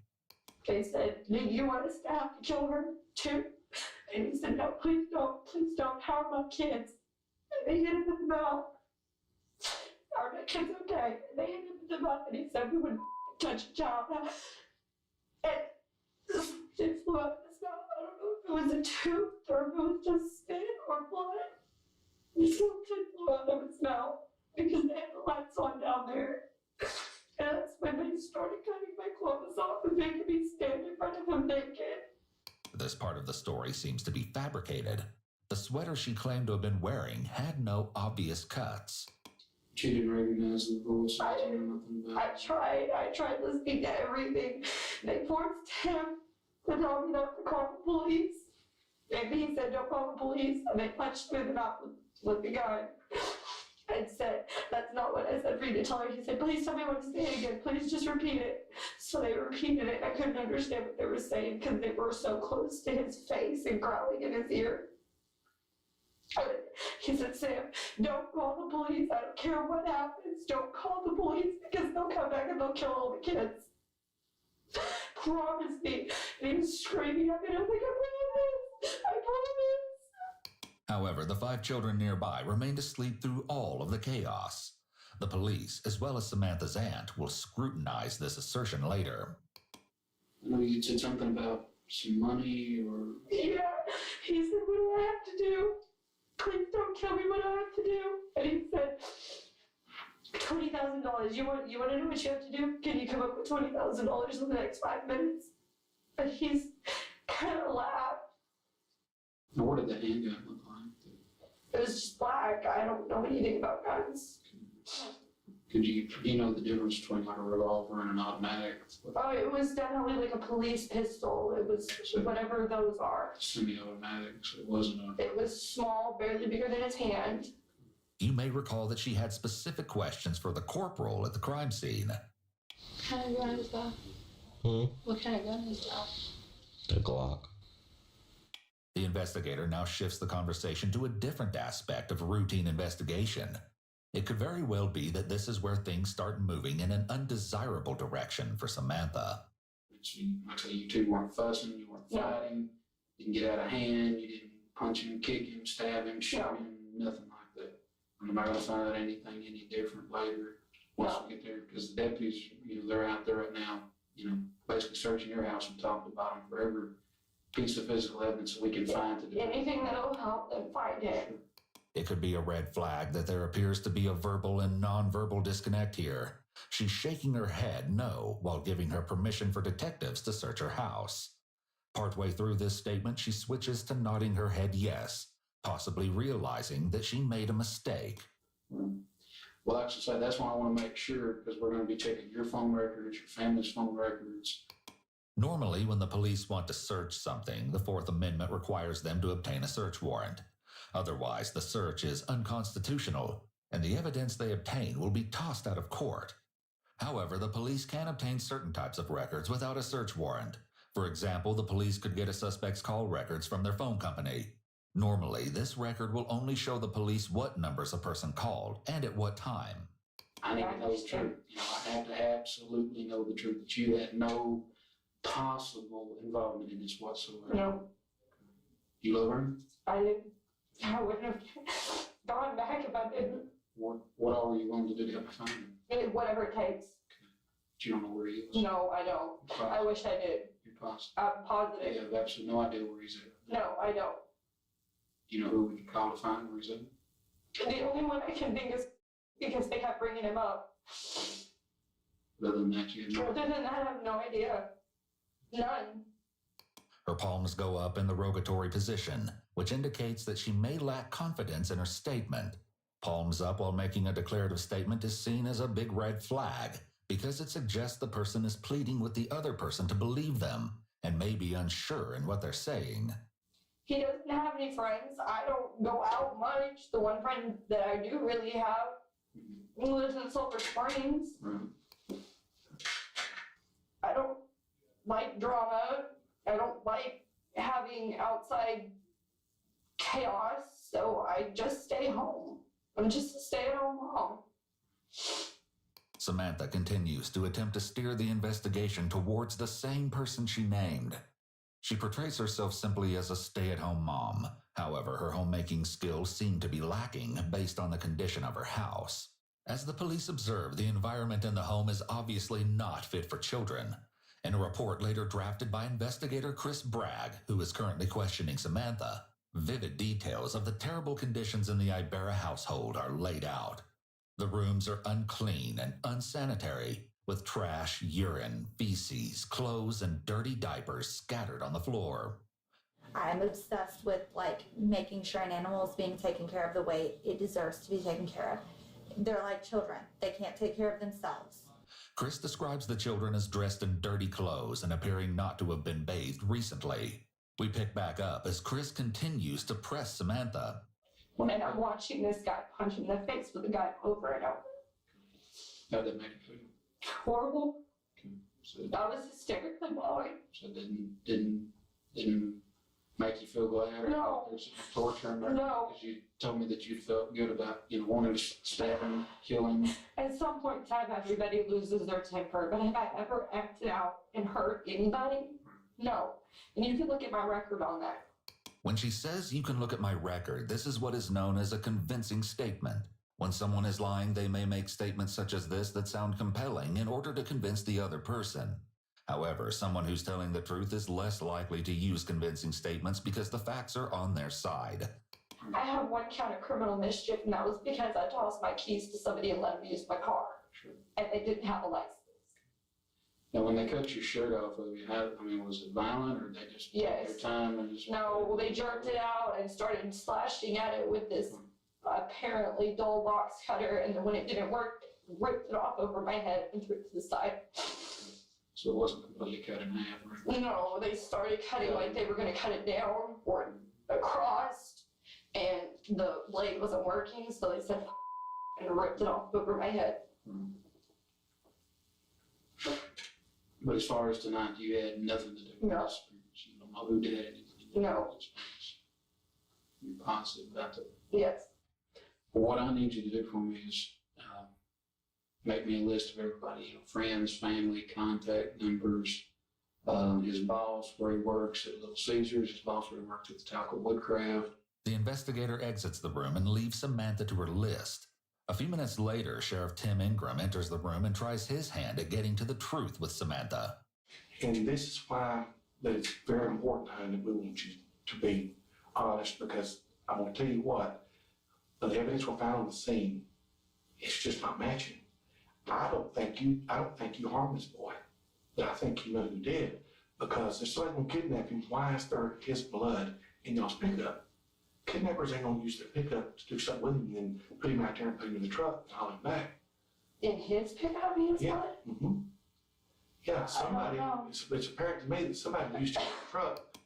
When someone is feeling especially anxious, their mouth and throat may become drier, which can lead to increased throat clearing, swallowing, or coughing. If any of these behaviors start or increase suddenly, it can be a sign to detectives that they're on the right track and need to question the suspect further.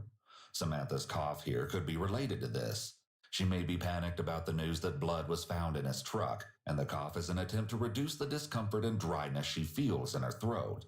To take him somewhere after he was assaulted at y'all's house. I told him that they got into his truck because they wanted his ID. because they said they needed to verify 100% they had the right person, is what they said. I don't know if they were one of the people that hit him or not. They sent somebody out to the truck to get his wallet to check his ID. Came back in and said, yes, he is who he says he is. Okay, but they still don't explain why his blood is in that truck. They hit him in the face like 100 times. Well, no, but you said they went out and did it and got it.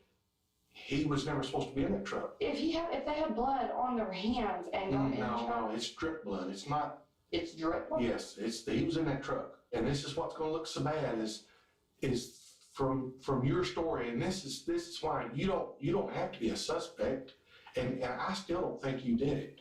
I don't think you're strong enough to do it. But I personally, I think you're scared.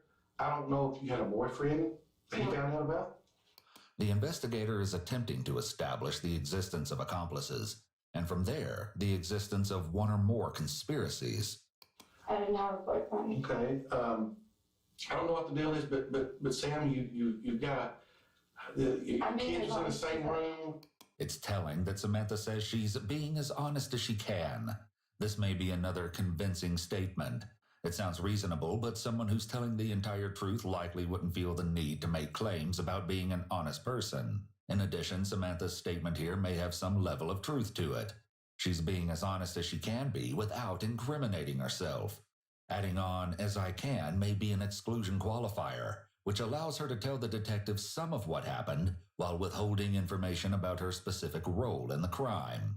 There's just the whole layout of your house and the way you said they took him. It's just not making sense. The interrogator is doing a good job of appearing neutral. Despite the evidence pointing to Samantha being dishonest with him, he makes it out as if he is on her side. The more she trusts the detective, the more likely she will be to confess. Okay. All right, we'll finish out these statements before we let me in, okay?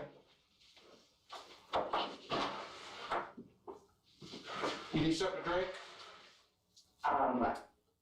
He left my phone. Where did he take that? Well, we've got a search warrant for your phone. That phone's going to be ours for a while. Because the calls, every call you've made probably in the past year, we're gonna have to look at. Okay.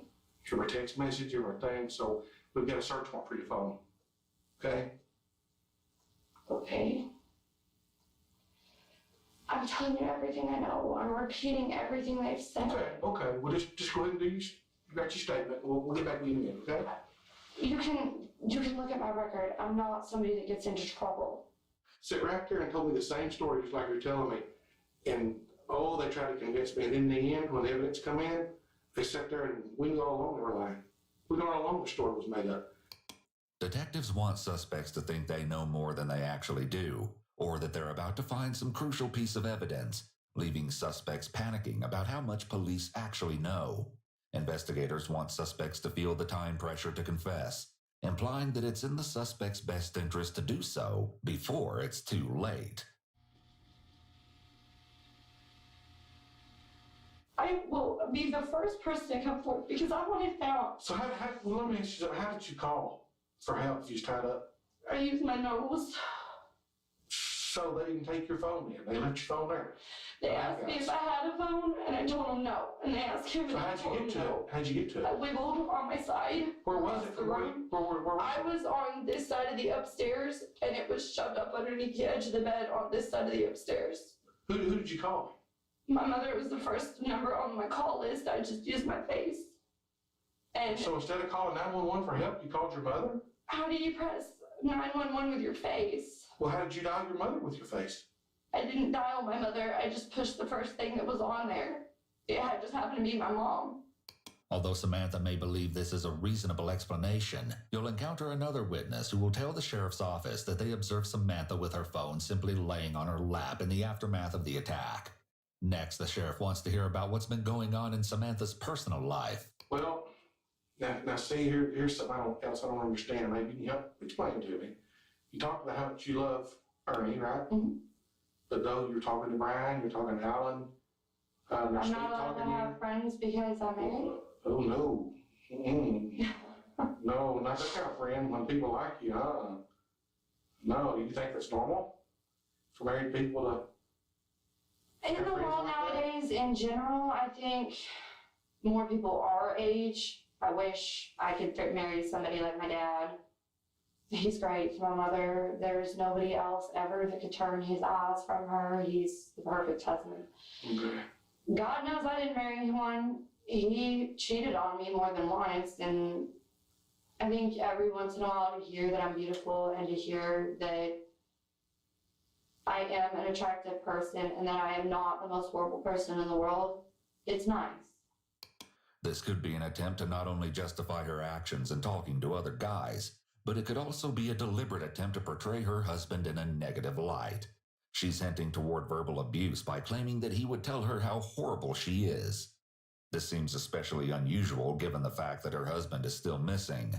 Most people would avoid speaking ill of a loved one who's missing or recently deceased.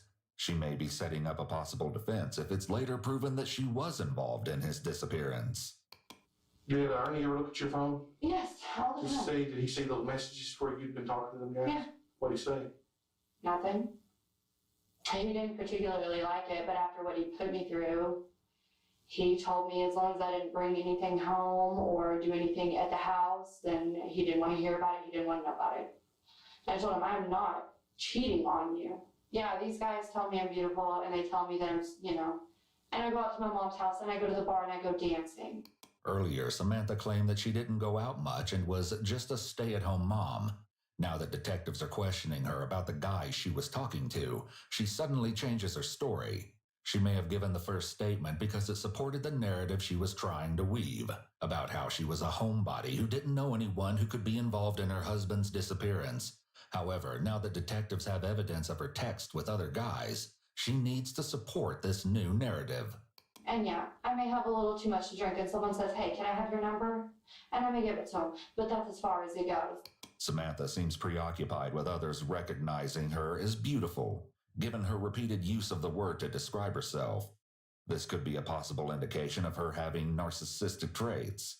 Anyway, sorry, this little button came up on the corner of my screen and I pushed it. Now my lighting is different and it's making my face look all splotchy and I don't know that I like it. I'm a little vain, I guess. A narcissist requires excessive admiration. She may have felt like she didn't get the recognition from her husband that she felt entitled to. So she sought out that attention from other men. Hey, in your statement, you might want to just go ahead and write in there after you talk about what happened tonight. You might just want to talk about and put in there that you have been friends with. Because who's to say one of these guys didn't set it up to try to get you where you're single and I can come in and get you and just use that as a ploy. See, and that's what I'm saying. I may know something without even realizing I know something. The detective is laying groundwork for the theme development stage of the Reed technique by suggesting that one of the men who was interested in her had something to do with her husband's disappearance. If she can admit to this possibility, it will be easier for her to later admit to having knowledge of it, and then eventually to her confessing that she was actively involved. When the sheriff mentions that perhaps one of her male acquaintances set this up to make her single, she grasps at this idea as another motive. She may be realizing her story and acting aren't going over as well as she'd imagined. Once again, she's the victim. It seems she'll do anything to deflect attention from herself. In October, things blew up. He laid his hands on me. I put criminal trespass on him, not on his sister, because she was acting crazy and harassing me. My friend David Smith had talked to me earlier, said he might come by later that night. I told him it was probably not the best idea. Why? Ernie going to be there? Who's this David Smith? He called in and reported that he was there. Then, when he realized that I intended on giving him the chance to be the better person he says he's going to be, and to go through the criminal trespass or the anger management courses and go through and do what he says he's going to do, and I'm going to give him that chance out of home on his own without having a judge to force him to do it. So Ernie's got a lot of anger issues? Yes, is he jealous? severe. Yes, is he very severe. jealous of you? This is different than what she said earlier about how Ernie told her she could do whatever with whomever, as long as it wasn't at their house. Samantha appears to enjoy being in the role of the damsel in distress, and having David Smith and these other men come and save her from her allegedly abusive husband. This is another example of Samantha's need for attention, which is common among individuals with narcissistic personality disorder. Yes. David Smith, hit him up because me and him had been hanging out. I hadn't intended on ever hearing from Dagon again, Ernie. I had never intended on speaking to him again. He cheated on me and he laid his hands on me. I was done. Well, his sister talked his way back in, and he said he loves you, blah, blah, blah. He wants to be with you. Well, I was on a Skype conversation with him, and David was at the house, and he heard it. What did he do? He got freaking furious and started freaking out on me and treating me like crap and threatening me. David, this guy that was a friend and only a friend, wanted to be with me. And when he realized that I had intended on going back to my husband, he freaked out. I need to find out where David lives. If you say he lives close to you, I need to find out where he lives at.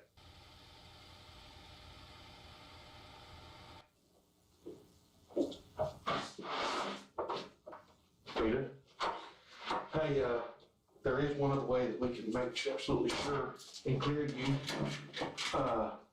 We can give you a polygraph test. Would you mind me speaking to my mother before I completely agree to that? Well, now if you have nothing to hide, why would you want to talk to your mama? Because it's nothing against you personally, but just cops in general. You hear such negative things and how they are not out to help you, and CPS is the same way, and I just kind of want to get my mom and dad's opinion on if it's in my best interest. You know what? You know what I think? I think it's not going to be long. I think they're locking your butt up, what I think. I think you've been lying to me this whole time. You did get them right. I think you're a liar, what I think. I think you know exactly who did this, and I don't buy your freaking story for a minute. That's what I think. So I'll tell you what, let's do. Let's just get on with it. It seems that the interrogator's anger is an intended tactic here. It evokes the desired reaction from Samantha, but it can also be a setback to the overall interrogation's progress. Any trust created is now gone. This is a change-up used only when there is overwhelming evidence against the suspect. Hearing this, Samantha may be experiencing the freeze response here. Her body is completely still, with her mouth hanging open. When someone senses danger, such as Samantha realizing here that police don't buy her story one bit, they may cease all movement. This is an instinctual response to danger. Movement invites attention, so freezing may make someone momentarily feel like they can lower the spotlight on them. That's why I say I've tried to really be honest with you. And that's why I feel that you have done nothing but sit here this whole time. If I'm gonna tell you right now, DPS is dang good. Then if you ain't got nothing to hide, and what bothers me is you even hesitate to take that knowing it would positively clear you or to positively show that you're hiding something. But what's going to make you guilty is when we prove that you lied to us in there. The sheriff indicates that lying will essentially make her guilty. This is somewhat misleading. Though, as stated previously, the police are legally allowed to mislead suspects so long as they do not coerce them into a confession. Nevertheless, the inconsistencies between Samantha's statements and the evidence could be used to suggest that she is aware of her own guilt and is using lies to cover it up. Therefore, the investigator is trying